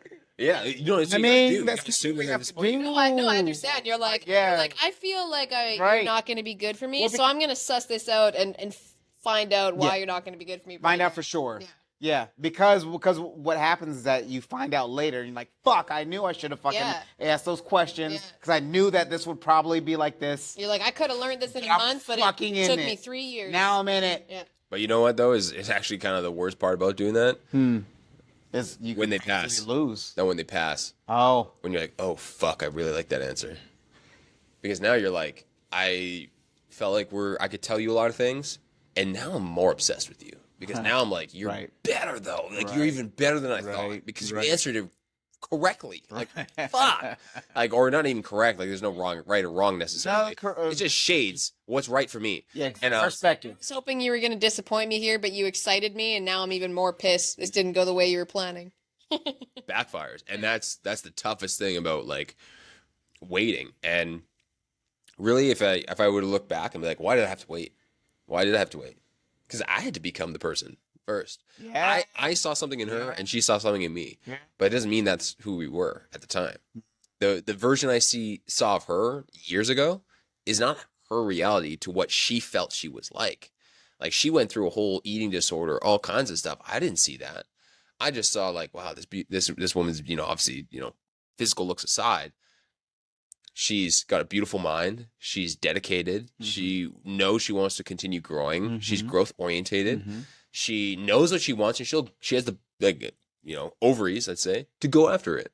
She has the ability to go after the girl balls. Right. If girl balls are a thing, I think I have them. I think they are a thing, actually. Yeah. And meanwhile, the entire time, she felt like she was insecure, didn't know who she wanted to be, and just, like, didn't know what the fuck was going on. Yeah. That entire time. And I saw her as somebody completely different, which is crazy, right? Like, so she probably saw me a different way than I saw myself as well. And I just need to become more that person, actually become that person she saw, and attracted her. Yeah. I was. Yeah. And so I needed to get that kind of out of my system because for me, I was big admirer of Bob Marley, big admirer. You know, fucking love Bob Marley. I thought I grew up listening to his songs. I was like, I'm basically Bob Marley. I was like, I love this shit. So for me, I was like, but the other side of Bob Marley is that he had a lot of baby mamas. Kids He had a wife, but he had a lot of baby mamas as well, a lot of kids. And you're like, love that's child. gonna be me. That's gonna be me. Yeah. You know, and it's because I want a big family. I want to have that experience, and they do. Even though they have a lot of baby mamas, they somehow have figured it out. Probably because he was insane superstar. So they're like, I mean, he's Bob Marley. you gotta let it slide, right? You know, he's kind of a fucking icon. Like Trump says, when you're famous, you can just do those things. Just grab him by the pussy. That's what you can do these things when you're famous. I'm sorry. So, all right. How about you? And I'm trying to think of the order I want to do this because I want to ask both. Okay, let's finish the story. Let's get some closure to this, and then I want to get around to your personal story of growth. So what I want to finish is, so after that moment, you knew was the moment. You looked back at him in the jacuzzi, him locking eyes. Fuck, you both were like, this is it. Same time. Okay, then what happened after that? How did you proceed to actually get together after that? Yeah. In a non, not friendship, in a non-friendship way. Yeah. So that was kind of like, it was a fun phase because it was the first time in life that we were hanging out, both single. Like there was really no reason for us to like not hook up or anything anymore. But I think we were both kind of like trying to feel the other person out. I was like, well, I want to make sure that this is what I think it is though. Like even though that moment had happened, it seemed like after that I guess like sexual tension in a way was like even more noticeable.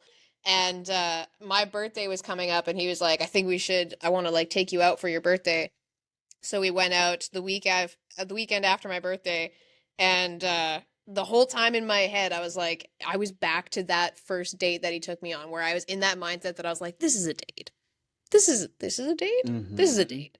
But I didn't know that I wasn't 100% sure of his intentions. I'm like, does he actually think that this is a date? Like we're going on a romantic date, or is this I'm taking my best friend Kelsey out for her birthday? What was the date? So he took me out to dinner just to this like local restaurant that we used to party at, and I'd said that I'd never eaten the food there. So he was like, "Well, we're going to go eat the food there."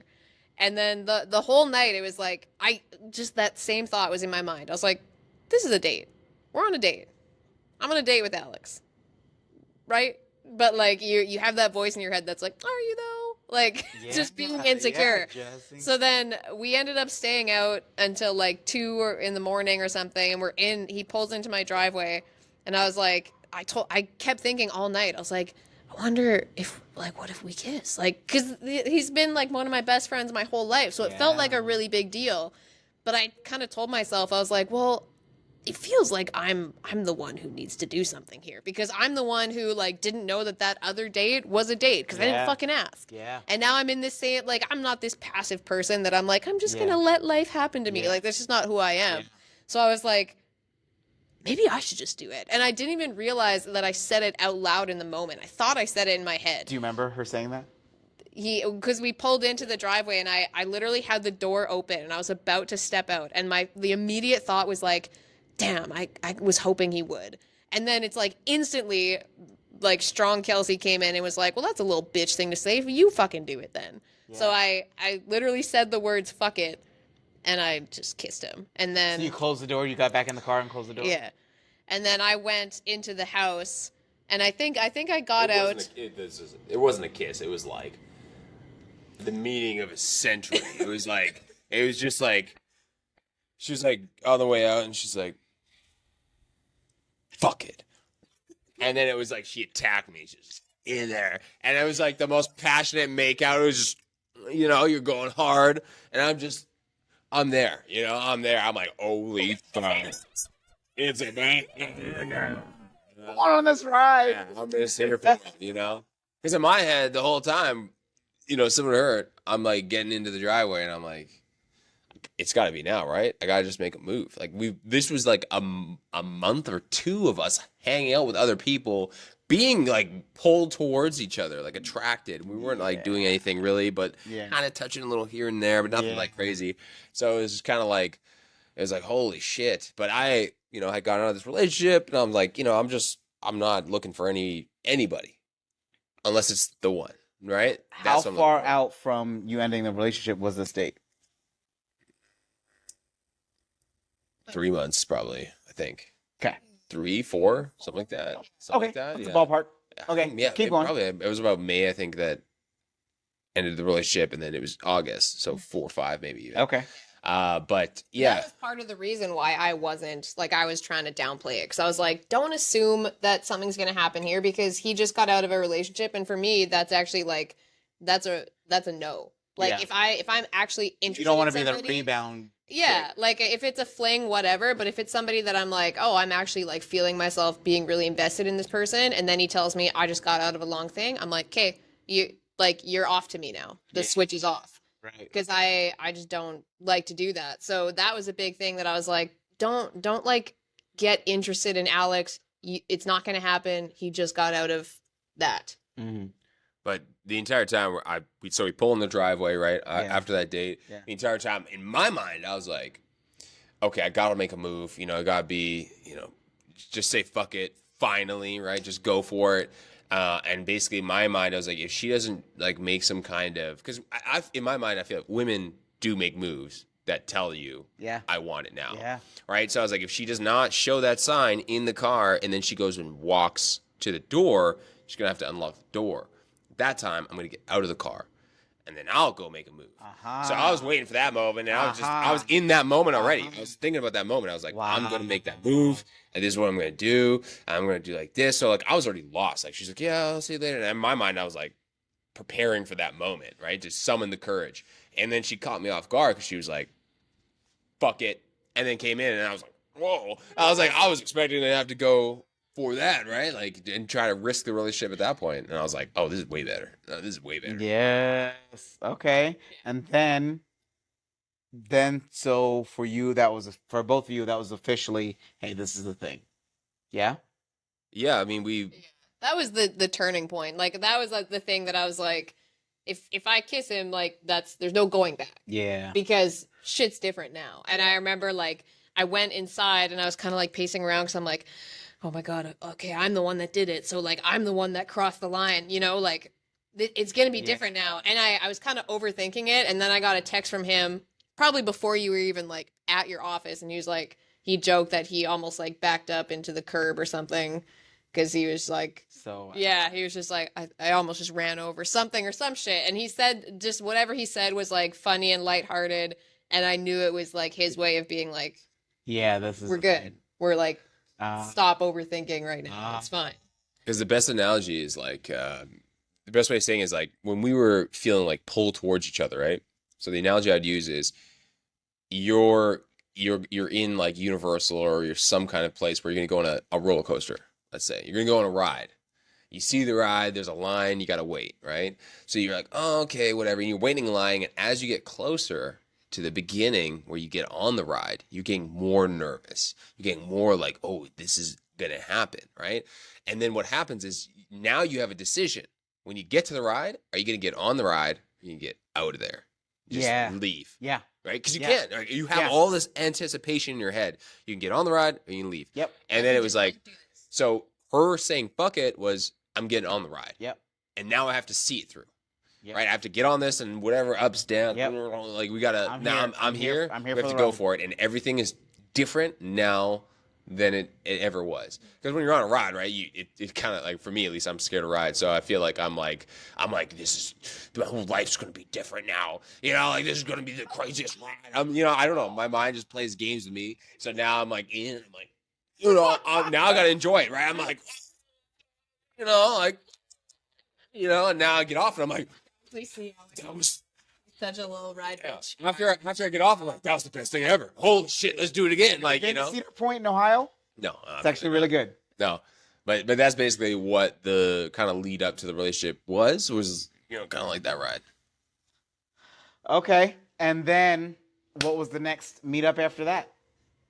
Basically, What was? Okay. yeah. And the day Or after that. We hung out a bunch, but like it was still cute shit though. It wasn't like we were just like making out, doing a bunch of stuff like sexually exploring. Yeah. Now it was like actually like very much like it would be like I would try to find an excuse to hang out with her. So she'd be like, "Oh, I gotta like I'm going to my parent," because she lived in about 40 minutes away. Okay. But we grew up around the same town, and that's where my parents lived as well. Okay.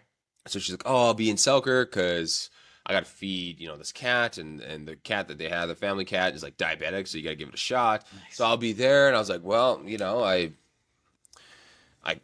could, I will be in Selkirk because I had an office there." I was like, 10 minutes away. I was like, "I will be there. I mean, we, kind of feel like smoking a joint. You feel like smoking a joint? You feel like doing something?" Smooth motherfucker. And then all of a sudden, I'm like on the step with her for 3 hours. Yeah.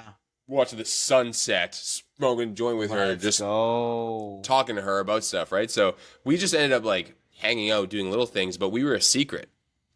We didn't tell anybody. And it wasn't like, I don't know if we ever had that conversation. We never had the conversation about it, but it was just very much like, we just weren't ready to include anyone else in it yet. Mm-hmm. We were just like living in this like love fantasy. Yeah. And we did not let anybody know about it. Yeah. And, that was... Whoops. Bye. We just kind of let that happen. Yeah. No. It'll be there. Oh, there's... Okay. No, because I want you to be here for this, Alex.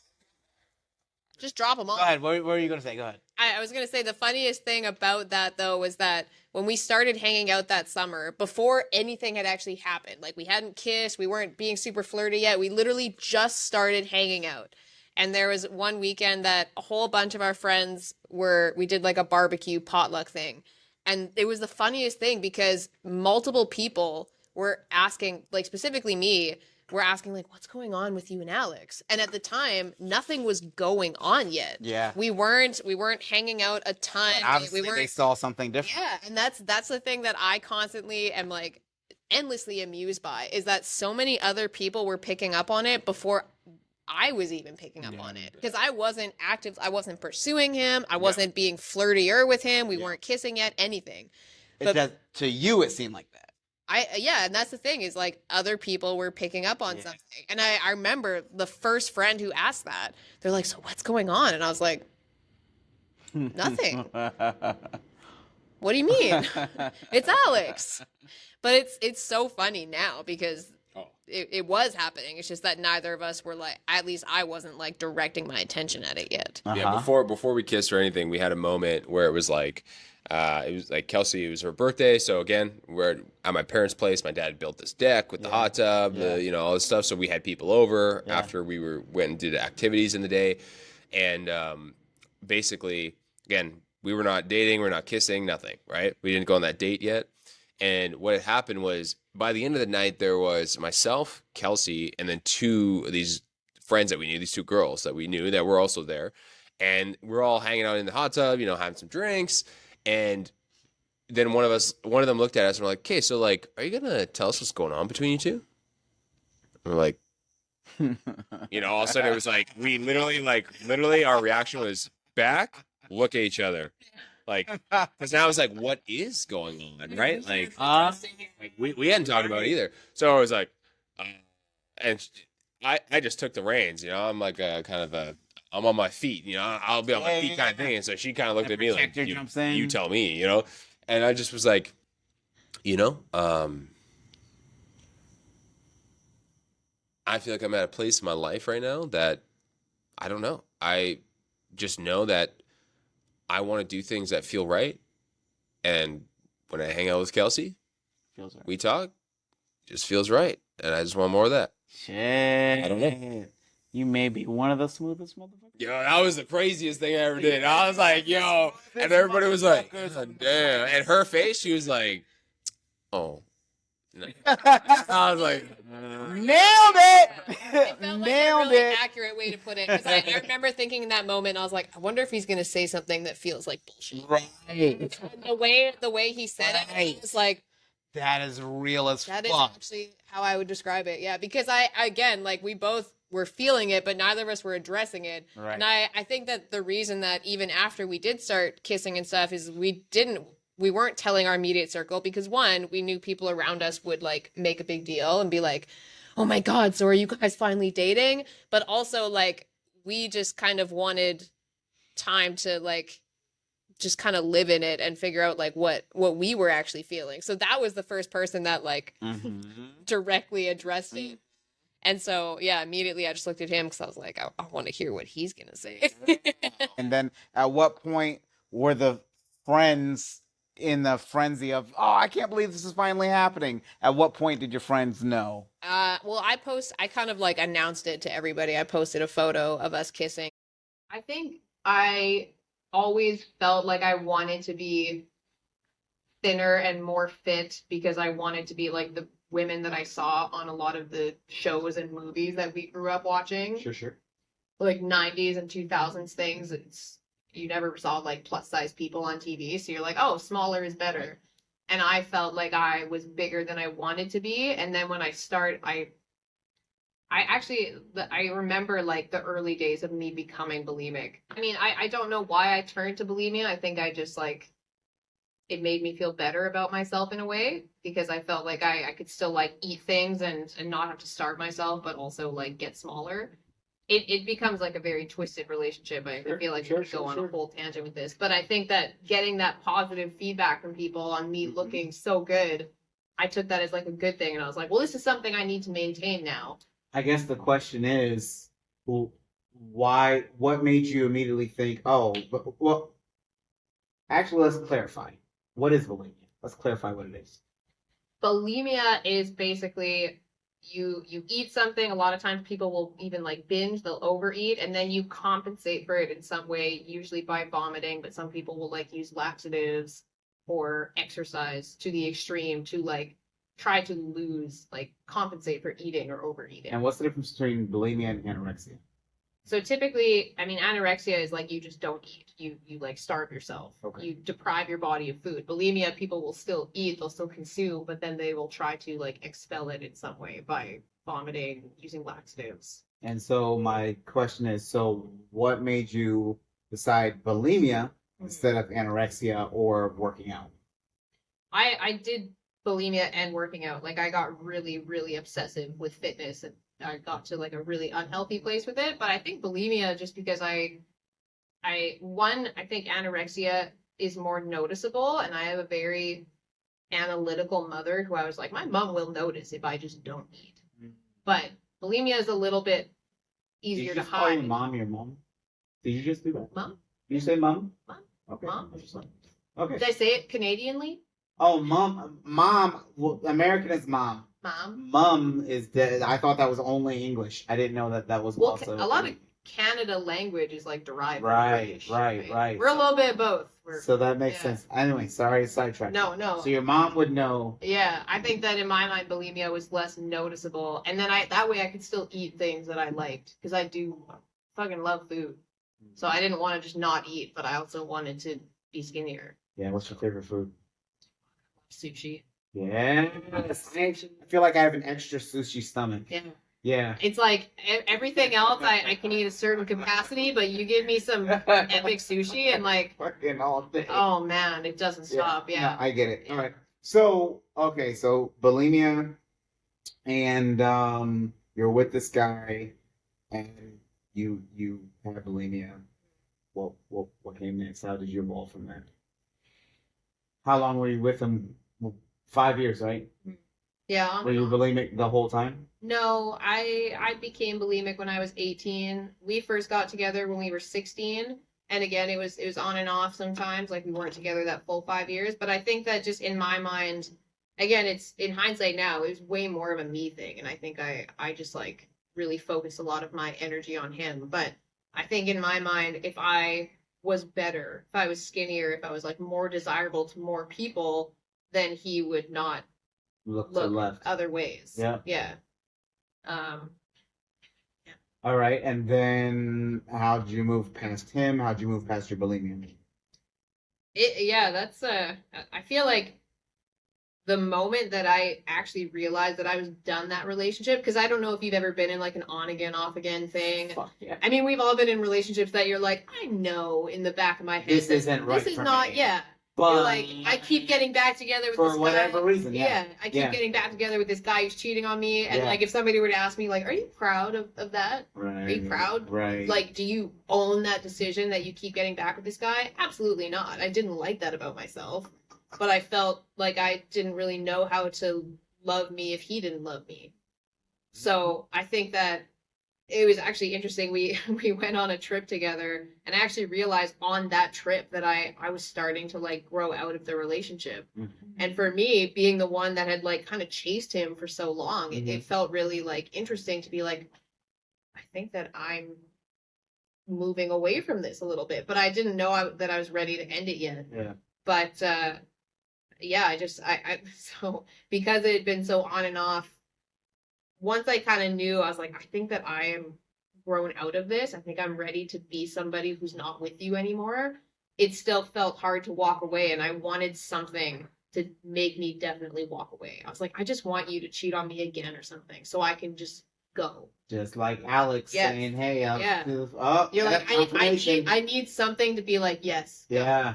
And of course I got it because I think he felt me pulling away a little bit, and his insecurities kicked in, and he cheated again. And I knew, because by that point I'd seen the signs. I started picking up on his tells when he was not being faithful. Yep. So there were things I was picking up on, and I was like, I need to see it. I was like, I need the proof. So I went there to have the conversation of us like breaking up, and I got all my things, and I was about to leave, and I was like, just go. Like, you don't need it. Just go. Mm-hmm. But there was something inside me that was like, no, you need to see it. You need to see it to never come back here again. Exactly. So I was like, I had my shit and I was about to leave. His phone? And I turned around and I was like, there it is. I was like, I would like to see your phone. And his face went white. He's like, why? And I was like, because I think you're lying to me. And I would like to know that you are.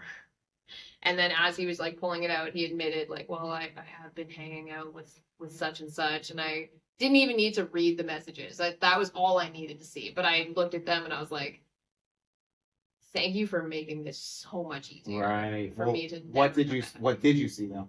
That this girl had come over the night before when he told me he'd been with his friends, and I knew who this girl was and the reputation that I'd at least heard through people, and I was like, I don't need to know anything else. I got it.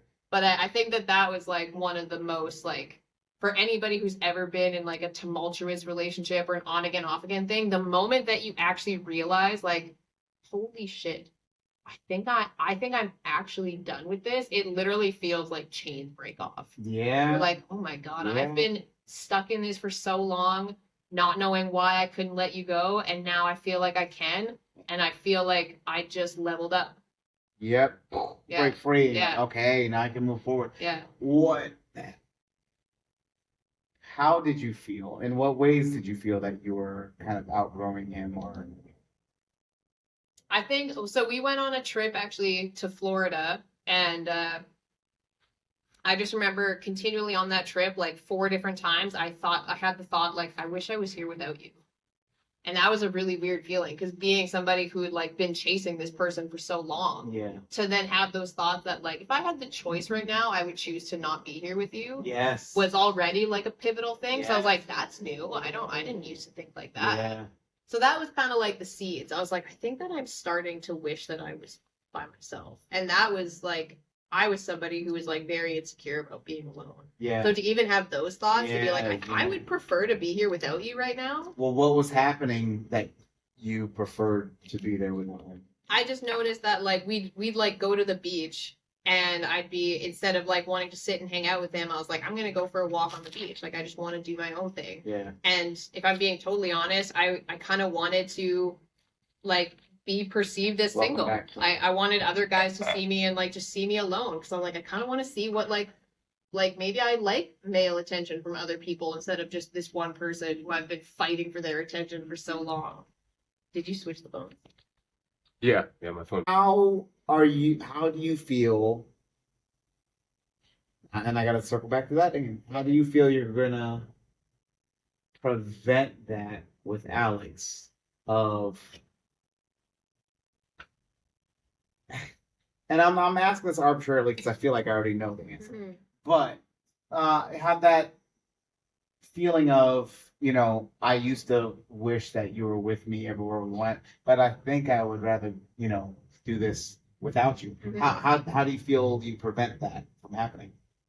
I mean, I think that this actually kind of pulls back to the start of this conversation when you asked like why is fitness a part of our brand, and the like the three kind of pillars of Inspired Idiots is like business, fitness, and relationships.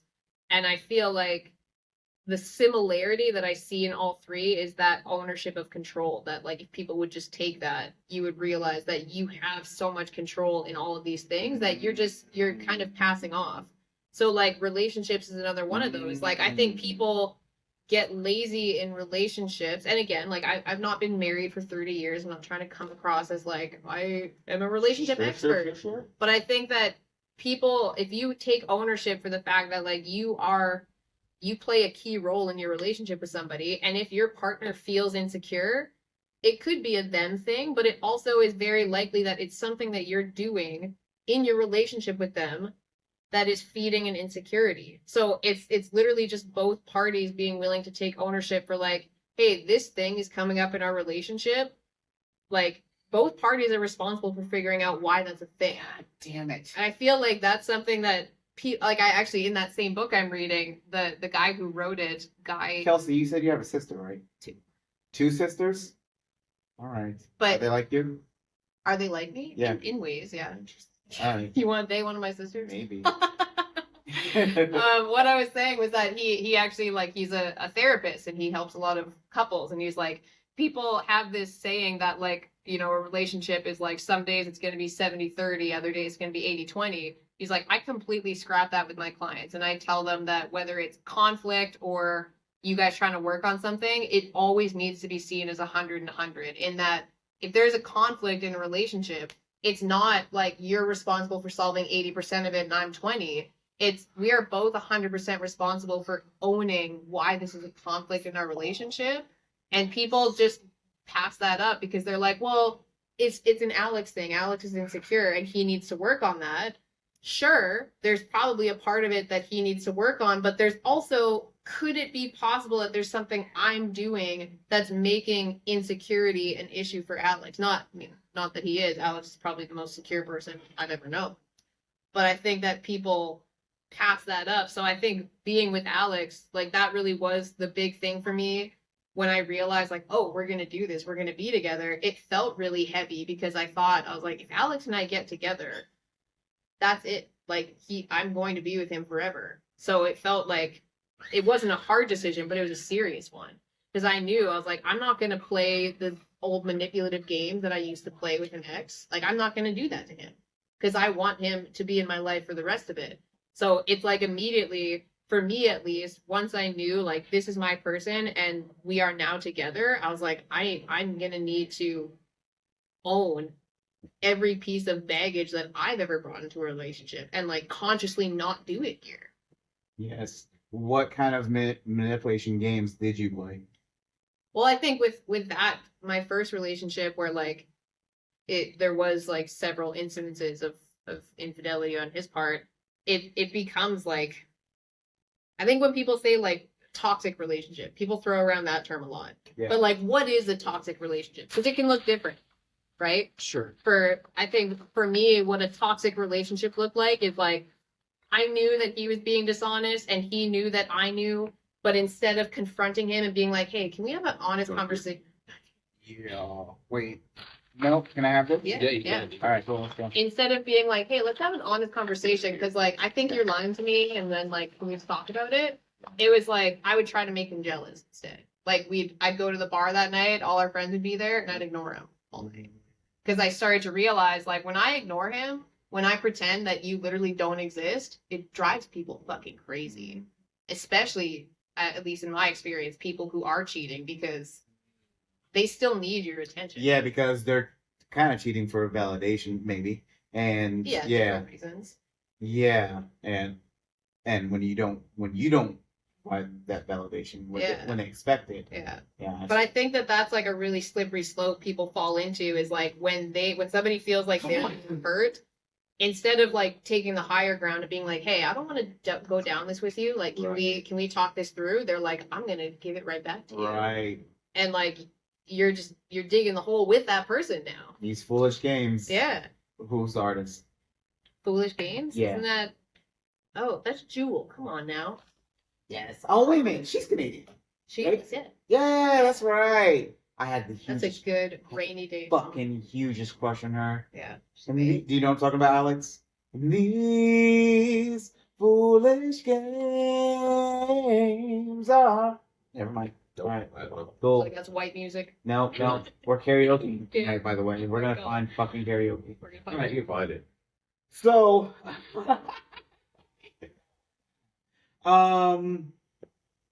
this is fucking okay. This is what I wanted to come to. Is okay. You have. Oh, we didn't finish that. You didn't finish how you overcame your bulimia. How'd you? What happened there? I actually thought of this earlier when you were talking about changing your environment, because that was something that I did when I like first kind of decided like, okay, I think I'm gonna try to change this about me. Because that was another thing. I was just like, I'm not proud of the fact that I'm bulimic. Like I was ashamed of it, but I wasn't addressing that. And then when I finally did, and I was like, I don't like this quality about me. I think that maybe I should change it. I changed my environment and I came and lived in Thailand for 6 months. And I didn't know what that was going to look like. I was like, I don't think this is going to like solve the problem, but I don't think it's going to be a bad thing. You were still bulimic right before you moved to Thailand? Mm-hmm. Interesting. Yeah. I was just like, if I can like drastically change up my life, like I can change up my routine, I change who I see, I force myself to be alone because I was kind of scared to be alone. I was like, what if I just like put myself in a position where I have no choice to? I have no choice but to just face it. You were so I'm missing something. I thought you guys were in Thailand, came to Thailand together. So you were in Thailand alone. How long ago was that?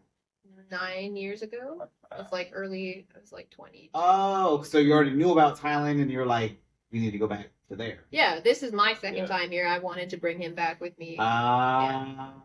Okay. Yeah. Okay. So you went to Thailand, change your environment. I changed my environment, which I've learned is like kind of a hack for people now. Like I think obviously not everybody has the opportunity to just be like, I'm gonna up and leave and go live somewhere else. But I think if you're trying to change something about yourself, changing your environment and changing up your routine, it like just puts you in a new mindset where like you literally are like, okay, I'm somebody different here. I'm gonna act differently because my life is different. Mm-hmm. So I wasn't like coming here didn't fix me. I still feel like I went home and I was like, I still feel bulimic in terms of like just like the mental aspect of it. But that was kind of like the start of it, because then I came home and I wanted to write about it. I wanted to like write a blog and like come out about it. But I was like, I owe my family the respect of telling them first, especially my mom. I was like, I can't just put this out there and not tell my mom first. So that was kind of like the start of the healing, I guess. And then when we were talking about where we wanted to go to skip winter, Thailand just checked all the boxes. And I was like, yeah, I feel like I had a huge identity shift there, and I would love to come back with him and like experience it with him now. Oh, awesome. Yeah. Okay. So the shift started when you, and we're going to get to you, Alex. Don't be jealous. All right. But the shift started when you went on rants about WoW. Yeah. Exactly. I'm not jealous. Yeah. No, I'm fucking with you completely. But the shift started when you told someone. Someone told your mom. Yeah. You did that. Well, you said the shift started when you changed your environment. Yeah. But what was the difference after you told your mom? What was different? I think that to correct what you said, I think that the shift happened before I came to Thailand. Kind of like we interviewed Tyler Maynard about a month back, and he was like, my shift to being a business owner didn't happen by me joining LNB. The shift happened for me to join LNB. Yeah. Like the mindset shift happens first before any of the actions that you take. Yeah. So I feel like the mindset shift for me was literally just realizing like, I don't think I want to be this for the rest of my life. And if I want to stop being this, I need to fucking act like it. And I didn't know what that looked like yet, because I was in such a routine of like throwing up every day. I was like, I don't know what my life looks like when I'm not doing that. So I was like, maybe I just change my life. Maybe I just uproot everything. And I don't know that that's a solution, but like, I'm just going to go with it. Okay. And it was fucking terrifying, and it was mildly traumatizing in a way, but like, it forced me to grow the fuck up and to change. So a little bit. when did you first stop throwing up every day? Probably a little before I came to Thailand, because I told myself that I wasn't going to do it in Thailand, because we've all seen a lot of Thai bathrooms, and I was like, I don't really want to stick my face in that. So, like, it was kind of a hack. So, like, what if I go somewhere where the bathroom situation isn't ideal, and then maybe that'll help. I love it. It's kind of Fucking love it. Yeah. like a dark joke. Yeah. No. I do the same shit. Yeah. No, I get it. I'm like, can you imagine being bulimic on a squat toilet? Like, I'm probably not going to do that. I'm going to fucking do it at home. Yeah, forces you to. Yeah. Fair. That's So, face to face with like a asshole, Yeah. like a porta potty. So, like, wow, bad time. Got you too. But then the worry, the worry with that, I was like, okay, well, at the end of the 6 months, I'm gonna go back home, and like old habits die hard. So I came home, and I think within a week of being home, I told my mom, because I knew, I was like, once I tell my mom and I tell my family, I had told my sisters while I was in Thailand, I told them over the phone, and I was like, I'm gonna tell mom, don't tell mom. But I knew that when I came home and I told my mom, I would have no choice but to not go back, because my mom is the kind of mom who will listen at the door and be like, are you throwing up? What are you doing? Like, she would be on me. So coming home and telling her was my way of like checking myself and being like, you're not going back. Okay. Yeah. So, thank you for your story. First of all, I appreciate both of your vulnerability. You know, with telling this, because I'm trying to think of who would talk first in my next question, but because I understand that this is deeply personal, and you know you're potentially telling the world. So I appreciate your vulnerability in that. But I think this is fucking beautiful. This is what makes us, beautiful disasters is Inspired idiots. Inspired idiots. Yeah. Exactly. They do. So, the next thing that I'm looking to know is, well, first of all, you tell me, what was your business aspirations? Yeah. What were they? How did they come about? I mean, like Alex said, we both like went to school. We did the post-secondary thing. Alex realized a lot sooner than I did that the path that he thought he was going to follow was not really going to get him the life that he wanted. And it took me longer to figure that out. But like, I went to school, I got 1 degree. I knew I didn't want to go back to school immediately yet, but I was like, I don't really know what I want to do. And also, I'm trying to kind of fix myself right now. So I came to Thailand. Came back from Thailand, went to school again because I had heard about this program that taught like marketing, advertising, PR, and all these things that I was like, I'm really interested in those things. So like, let's just throw everything into this and see what happens from it. And I got a couple good jobs after that. Like my 2 corporate jobs out of school were both like good, but I still like, I was just that cliche person that I would like show up to work every day and I'm like, this is my life. Like this is what I'm going to do for the rest of my life. I'm going to come to a job. I'm going to get vacation time. I'm going to have a salary. I'm going to get that stable income. And like, it's just not what I envisioned my life to be. Was it not fulfilling? Was the work not fulfilling? No, I mean, I think any kind of like social media manager jobs, the frustration that I always ran into was I was like, I don't feel like I'm making a difference here. Like I'm not inspiring anybody here. Yeah. I'm not changing anybody's life. Yeah. I don't feel like I'm evolving myself. I'm doing like a lot of mundane tasks that is like, sure, I learned something about Facebook ads today, but I don't feel like I'm progressing. Yes. And like, which is what you said to him. Was your ultimate goal in life is to progress. Yeah, just I mean, I just want to feel like I'm like growing and like evolving who I am, but I also have learned specifically recently that like it really moves me to feel like I'm also growing other people. And I think that's why I like am so active in the LFV community, and we do these interviews and I do the newsletters, because I can put so much work into something and constantly think to myself, like, I don't know what's going to come of this or if it's worth me doing this. But then I'll get one person that will email us and be like, this is exactly what I needed today. Or like, oh my God, this was so good. Yeah. Or like, like Javier will send us a voice note and be like, I really needed to hear that today. Yeah. And all of a sudden it's like all that negativity that was in my head all week is just gone. And I'm like, let's do it again. So like you said, that like when you're doing something for you, it's so easy to give up on it. But when you do it for somebody else, you're like, I can't give up now because you need it. Yes. Yeah. You need me. And, Yeah. But not just, oh, I need you to need me. It's like, no, I want to do this for you. Yeah. You know? It's like, if I don't do this, then like you're not going to get the thing. Yeah. And I want you to get the Yeah, thing. exactly. Yeah. Yeah. Okay. So then. Your mic's falling down there. It's fine. Thank you. I keep trying to adjust it. There you go. Fuck it up. Yeah. Good. So then how'd you transition from the corporate world to? Yeah, that's a good one. So actually, this is kind of hilarious. This felt like a very like serendipitous moment in my life. I felt like the universe was working for me because I was in my last corporate job. It was that job that like I was surprised I got, and I literally, the reason I got that job, I always tell this story to people coming into LMV, is I'm like, it doesn't matter what skills you bring to the table. It doesn't matter if you have sales background. It literally matters how bad you want it. Because I only got that job because I made them feel that I wanted it. And so I kind of showed up to work every day feeling like, do I deserve this? And she was I'm telling you, man. Go ahead. It makes up for a lot. But Yeah, even absolutely. with that, I was like, There's something special about this girl. I don't know that it's in her inside. She really wants it. Something about her. She wants it so much. She wants it so bad. Oh my I just God. can't place my finger on what it is. I'm Pervy? I'm sorry. You deserve it. Anyway.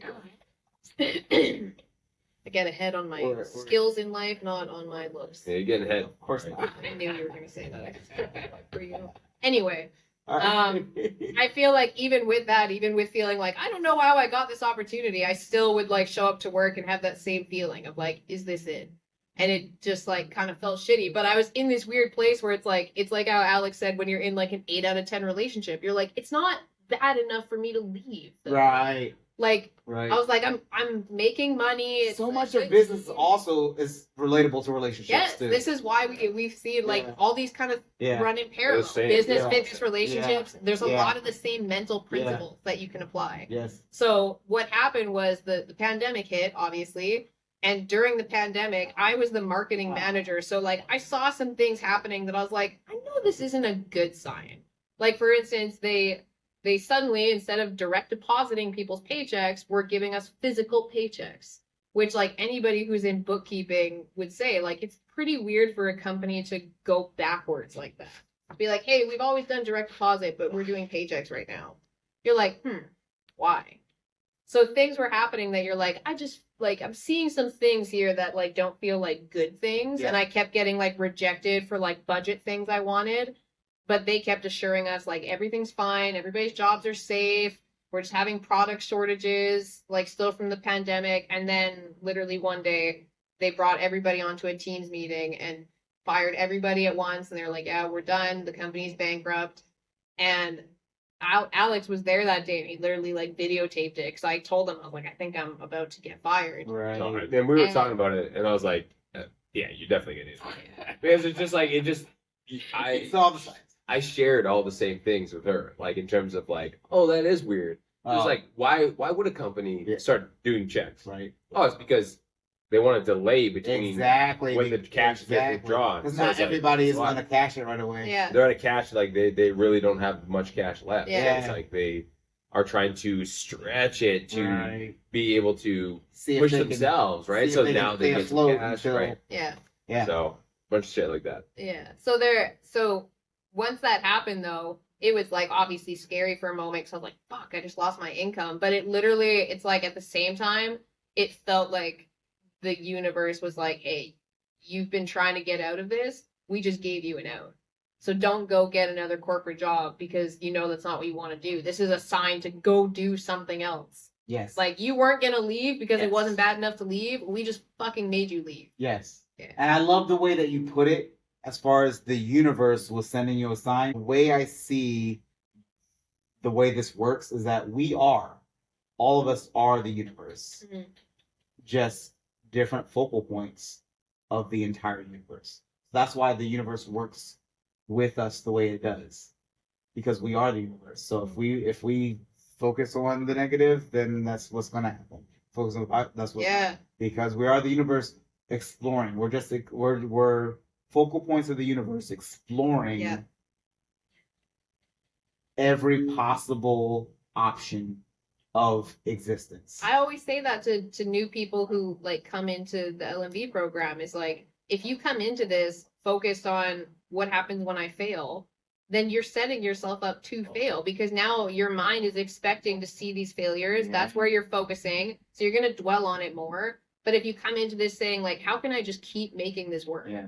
How can I keep making it work? Yeah. Like, I honestly think that is such a simple mindset tweak that people don't pay attention to. It's like, well, what are you focusing on right now? Because it sounds really minor. Be like, I understand you're making 50 cold calls a day, but what are you focusing on right now during those phone calls?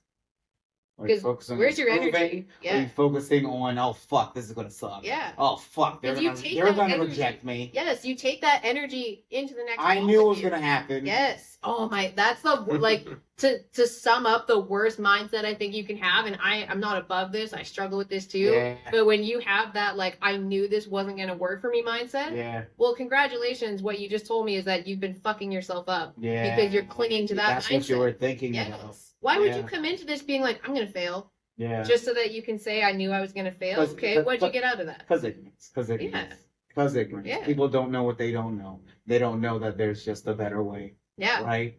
Okay, and I mean, almost, Alex, almost. So, so please finish that transition.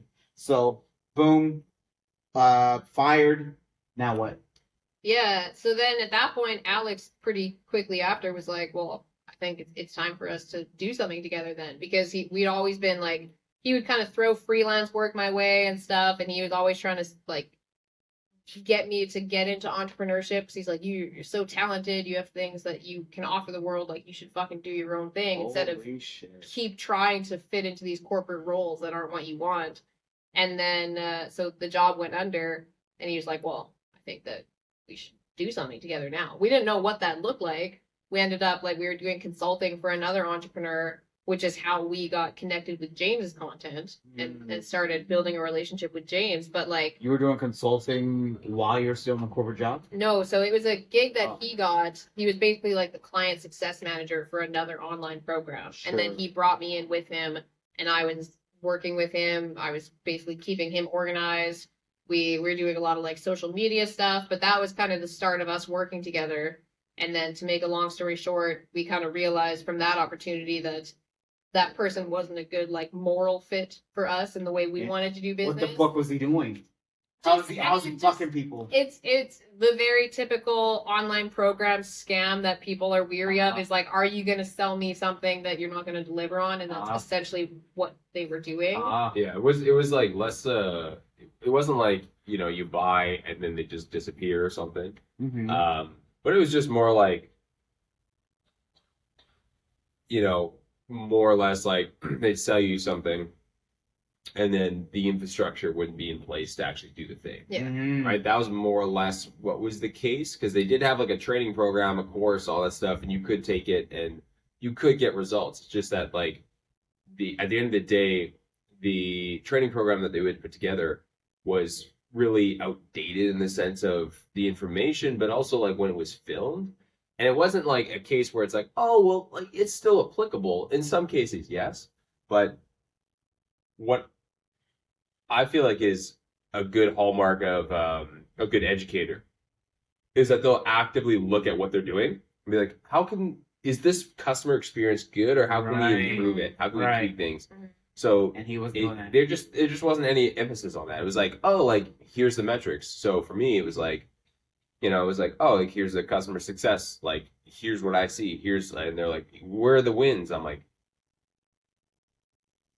people are just not really getting a lot. Like some people would. Like I'm not saying no one ever would, but it was just like, but they were anomalies. If you were to attribute wins towards the training they got and how they applied it, there was some, few and far between, really. Mm-hmm. So generally, their program just wasn't really fucking working. No, I mean, it was like, it would be like for most people, right? For most, if it people, doesn't work for most people, well, the problem is like it's not that the program never worked. It's just that like you have to look at why it worked for some people.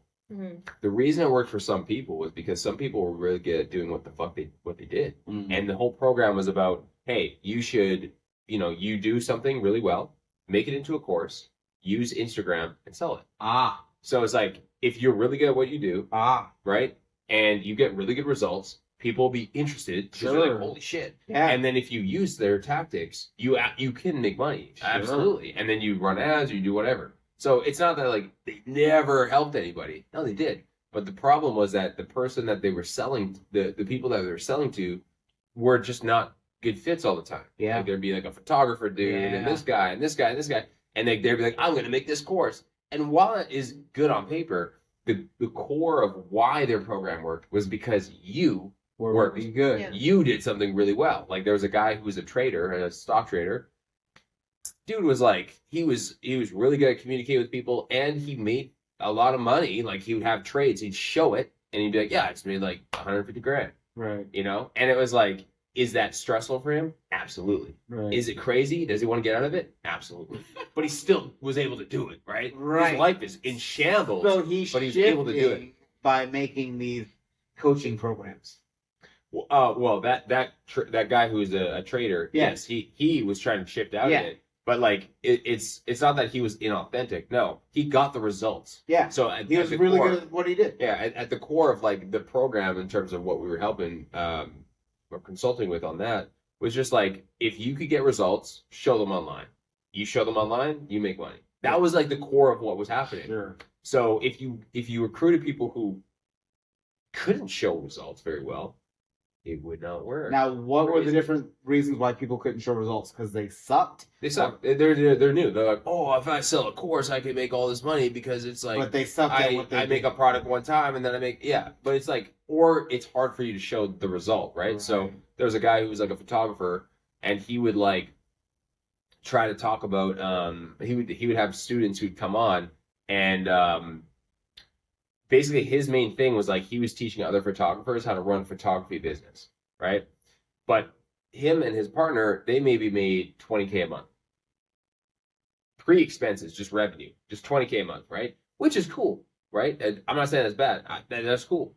The problem is, how much better is your marketing when you make $100,000 a month?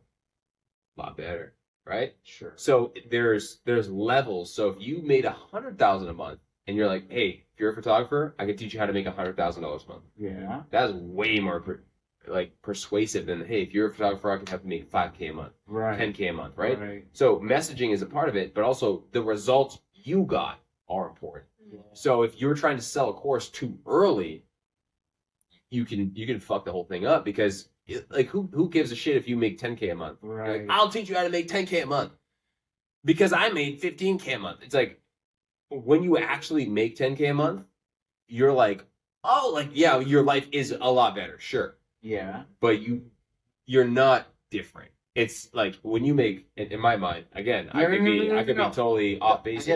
If I make $100,000 a month, in my mind, right now, my life is completely different. Yes. If I make $10,000 a month right now, my life is the same as it is right now. Fair. Maybe worse. If I make 20K a month right now, my life is a bit better, but not dramatically crazy. Right. So now I think in that way, and so when you sell something where it's like, I'll teach you how to make 10K, it's way different than I've made $100,000 a month. Let me show you how I do it. How I did it. It's just a different level of success. Are they still in business? Yeah. I mean, the photographer, the guy that you. Yeah. No, I mean, I think he's still. The last I had seen, I think it's not the same offer. It's not the same like naming convention and all that stuff. I think they're still selling courses, programs, that kind of thing. They just switched the names and they've moved on, which is like kind of like the classical like sign that you've put out a product out there and fucked it up. Like primarily. You do a big like rebrand. Yeah, exactly, because you have to. And I mean, again, like this, because your name is shit now. You know, for me, this guy was basically like a mentor when I was learning Instagram early on. So he was a mentor, and basically when I stepped into his business, it was very much like I was at the lowest point in my life. Not saying like that's why I said yes. No, it was a great opportunity. And I made a lot of money with that. And I was like, that's kind of cool. Income was all over the place. But at the end of the day, it just kind of came down to I was able to see things in his business, which was really cool. Like they had moments where like they made $300,000 in a month. But then I learned that $300,000 revenue is not cash collected. Right. And I was like, no, cash collected is actually the lifeblood of the business. So I learned a lot of really cool things of businesses who do pull $100,000 plus a month and how that works. Right. And I thought that was really cool. What was the problem with the cash collected? Why wasn't he really? Because when you close a contract, right? You sign a contract with somebody. I could close you on a $50,000 deal. I claim that I put revenue as that month. Let's say February. But then there's a problem with the 50,000 fucking deal. No, it's just payment terms. So like, wow. Some people will just pay you $50,000 and they pay you out. Sure. A lot of people do not pay you, at least the ones that they were closing, we're not paying you $50,000. It was more like, oh, like, okay, you have a $50,000 deal. I'm going to pay you in $2,000 or $3,000 increments per month for this many months, whatever, like a payment plan, right? Yeah. So it's like, if you close somebody for $50,000, it's not like you get it in your bank. Exactly. It's what they pay you and your payment terms. Exactly. So I learned all kind of about that, and that was very interesting to me in learning that. But ultimately, it was just like, it wasn't the business itself. It was just more or less like Kelsey said, the way that they would treat people.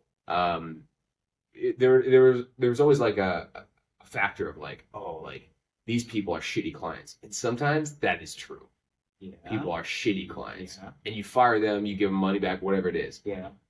But because I was in it for so deep, and I saw, like, I was essentially almost an executive, I saw how it ran, and I was like, oh, like, yeah, some people are kind of crazy. Some people are Karens, but a lot of people are actually kind of reasonable, and the person on this team didn't deliver. And not only did they not deliver, that happens in business, right? Some shit happens, right? Yeah.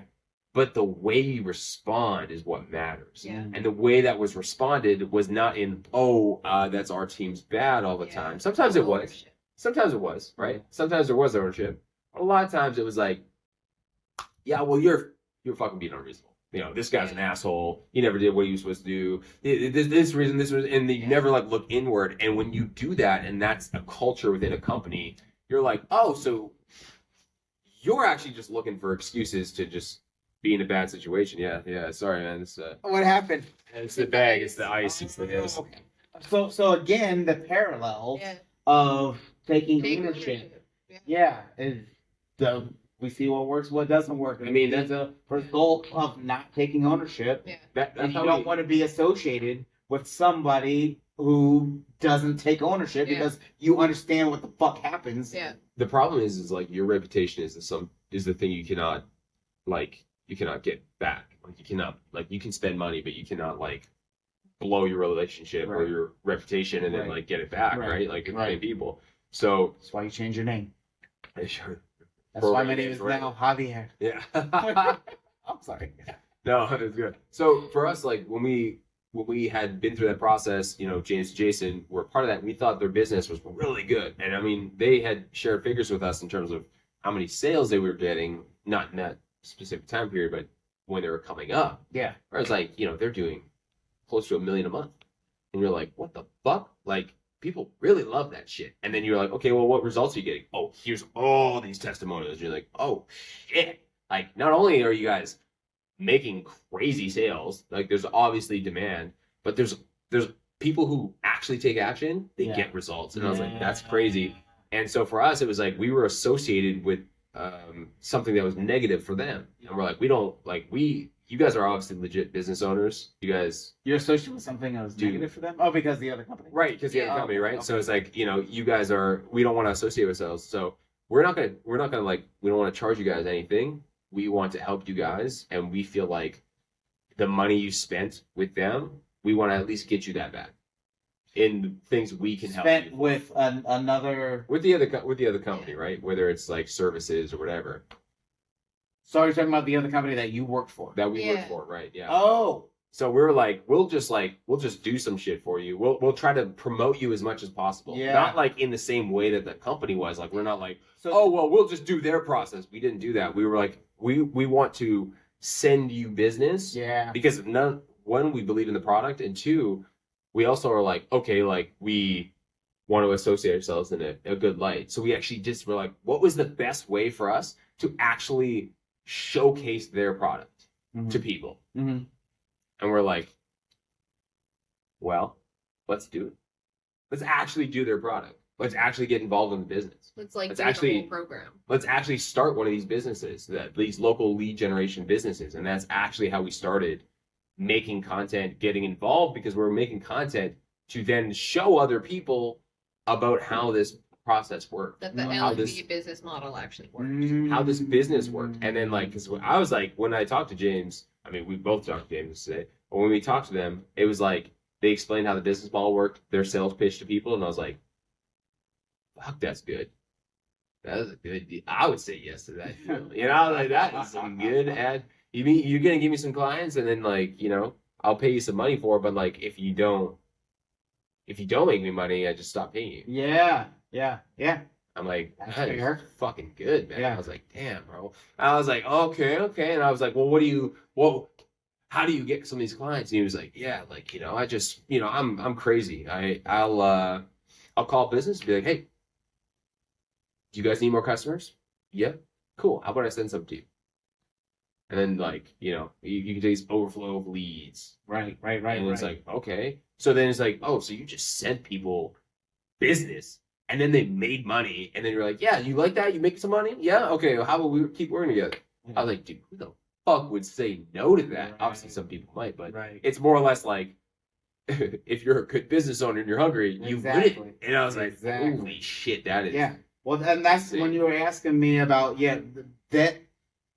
that business model spoke to me. I was like, fuck yes, Like- yes. Okay, so if I do good and get you business, right, then we all win. Yeah. It's a rising tide. Yeah. Yes. If I suck, then I don't deserve it. Exactly. Fair. Yeah. It's fucking fair. I think that's why we stand by the LMB business model so much, and it is like, even as we continue to grow our brand, it is what we're gonna like really recommend to a lot of, especially newbies to online business, because it literally forces you to take ownership. Because you're like, if you can't, like, if you don't put in the effort to actually get customers for a local business, then you deserve to be dropped. And if you can't handle that, if that scares you, then maybe you're not ready to be your own business owner, because you're saying that you're not prepared to take that ownership. Exactly. Go ahead. I just want to say that for me, like, so I know people who run advertising for people, you know, big companies, brands, that kind of thing. And the interesting part was that they were really successful in charging high prices to brands to run their ads, and they would make, let's say, $100,000 a month in their agency, right? Plus upwards of there. Sure. And then they switched to more of a performance-based model, meaning, hey, you pay me this much money for customer acquired. Yeah. Good. Yeah. And then they 10x their business, where they're doing $2.5 million a month in revenue in doing this, selling these products. And the interesting part about that, like, these guys are, I look up to them. They're like mentors for me. They're great.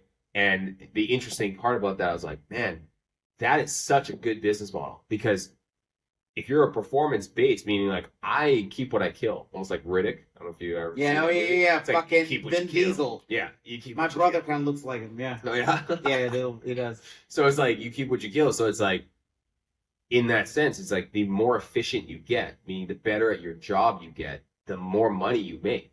That's the game they play. Of course, if you suck, you're not making any money. You might lose money, right? Of course.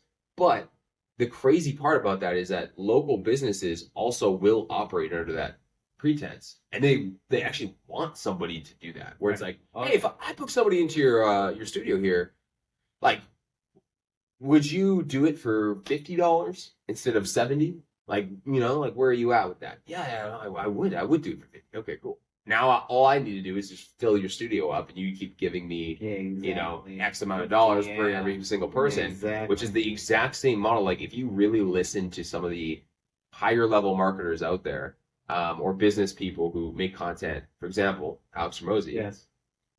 you will actually uncover they fucking did that.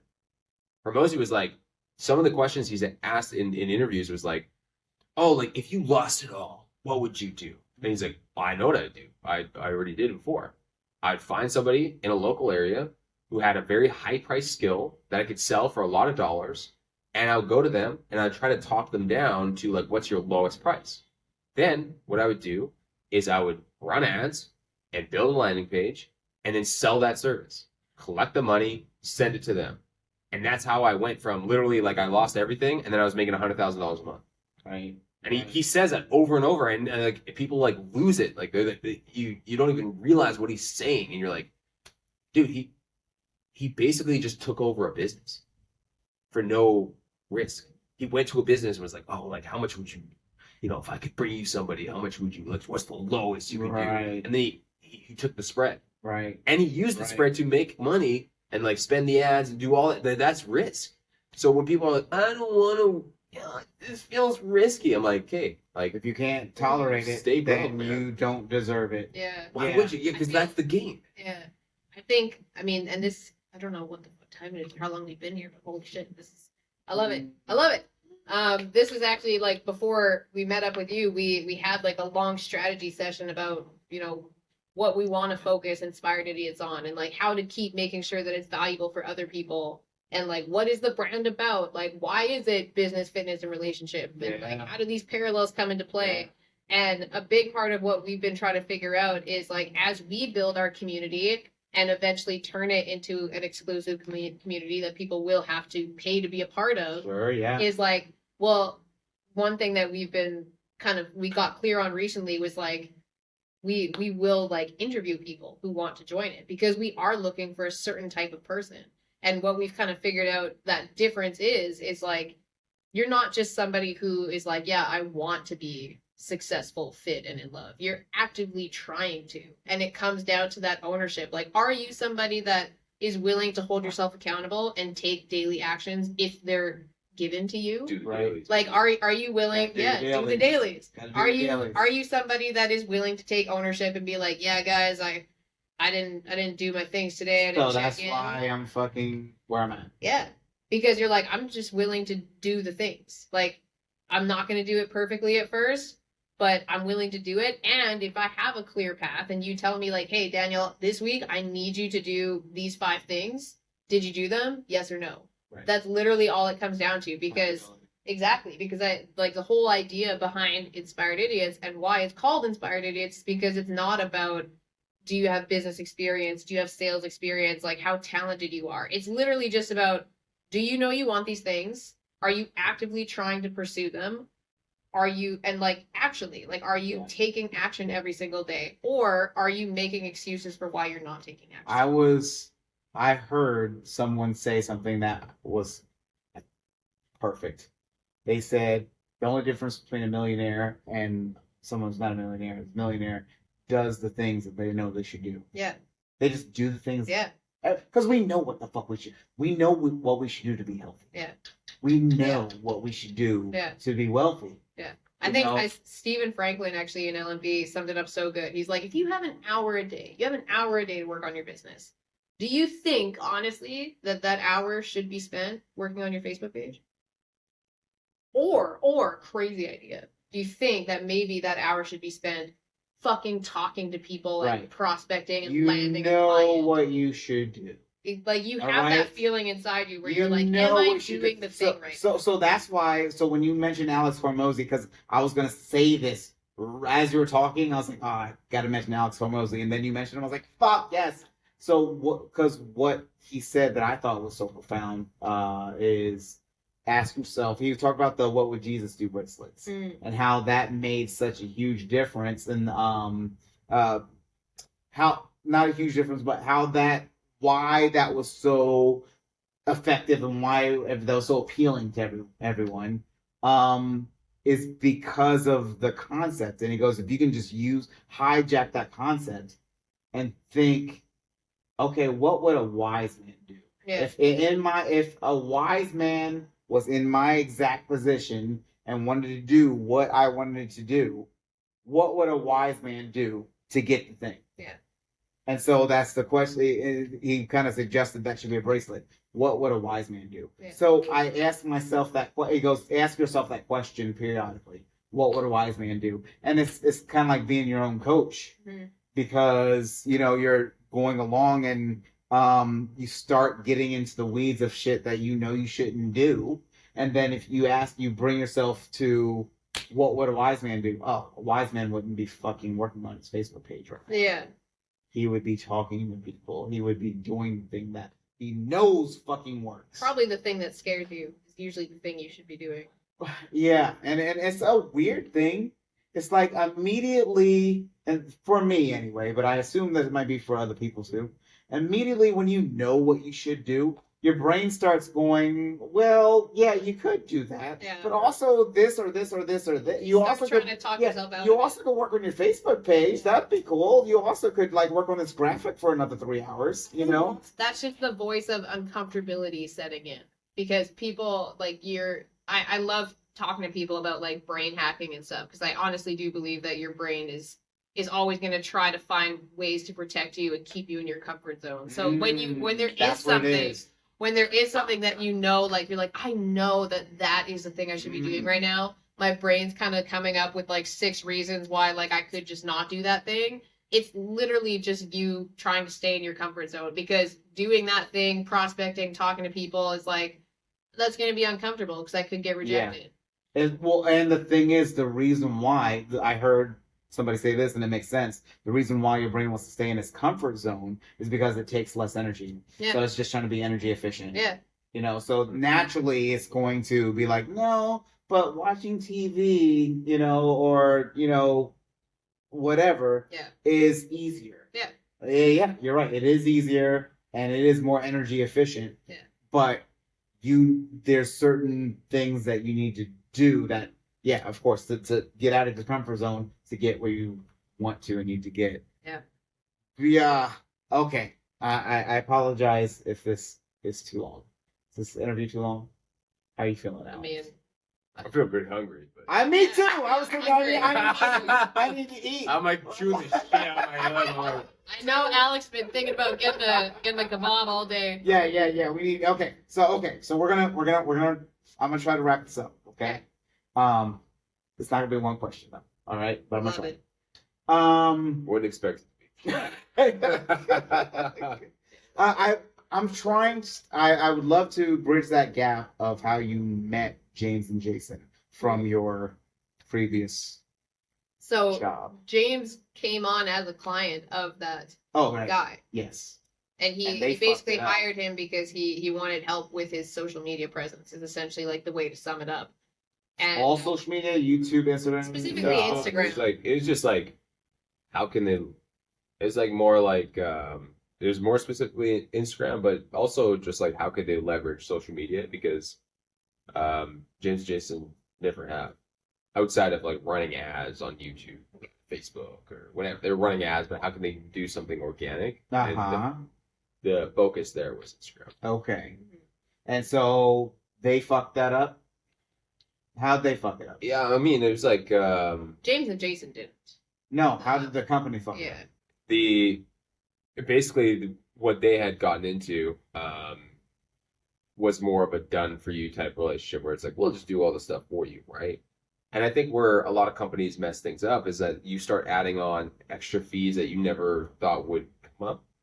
So it's oh, well, now it's you got to pay for this, or you got to pay for that, you got to pay for this. And to our credit here, there's a tactic on Instagram known as shoutouts. So you basically get a large page to post the content for you, and then in the caption they're you should go follow this page. Very common tactic. A lot of entrepreneur type pages will use this to artificially gain followers quickly and exposure. Sure. Sometimes it works. Sure. But most of the time, what ends up happening is you have people who follow you, who Not actually interested. drop out and never engage in the content. Yes. So Cheap followers. from my opinion, and I only know this from growing my own page to over 1 million followers, this beauty brand I had, but it's like basically what happens is Instagram is an engagement machine. It wants, just like any social media platform, if you can show that people are constantly consuming the content, that's what shows you to more people. And when you get shown to more people about, Instagram will then, people will follow you. So it's usually like if you reached for an example, this is a metric I saw consistently. If you reached 1,000 people, one person would follow you. Oh shit. Guess the interview's over. Damn. I guess we're eating. Shit. Yeah. Maybe it needs to be motioned. No. No? I think it's just 2100. I think that's when this place closes. It's later than 9 o'clock. It's fucking 11 o'clock. Oh my god. Yeah. So we'll That watch is- because All right, then. epic though. Yeah. I guess that's it. Thank you.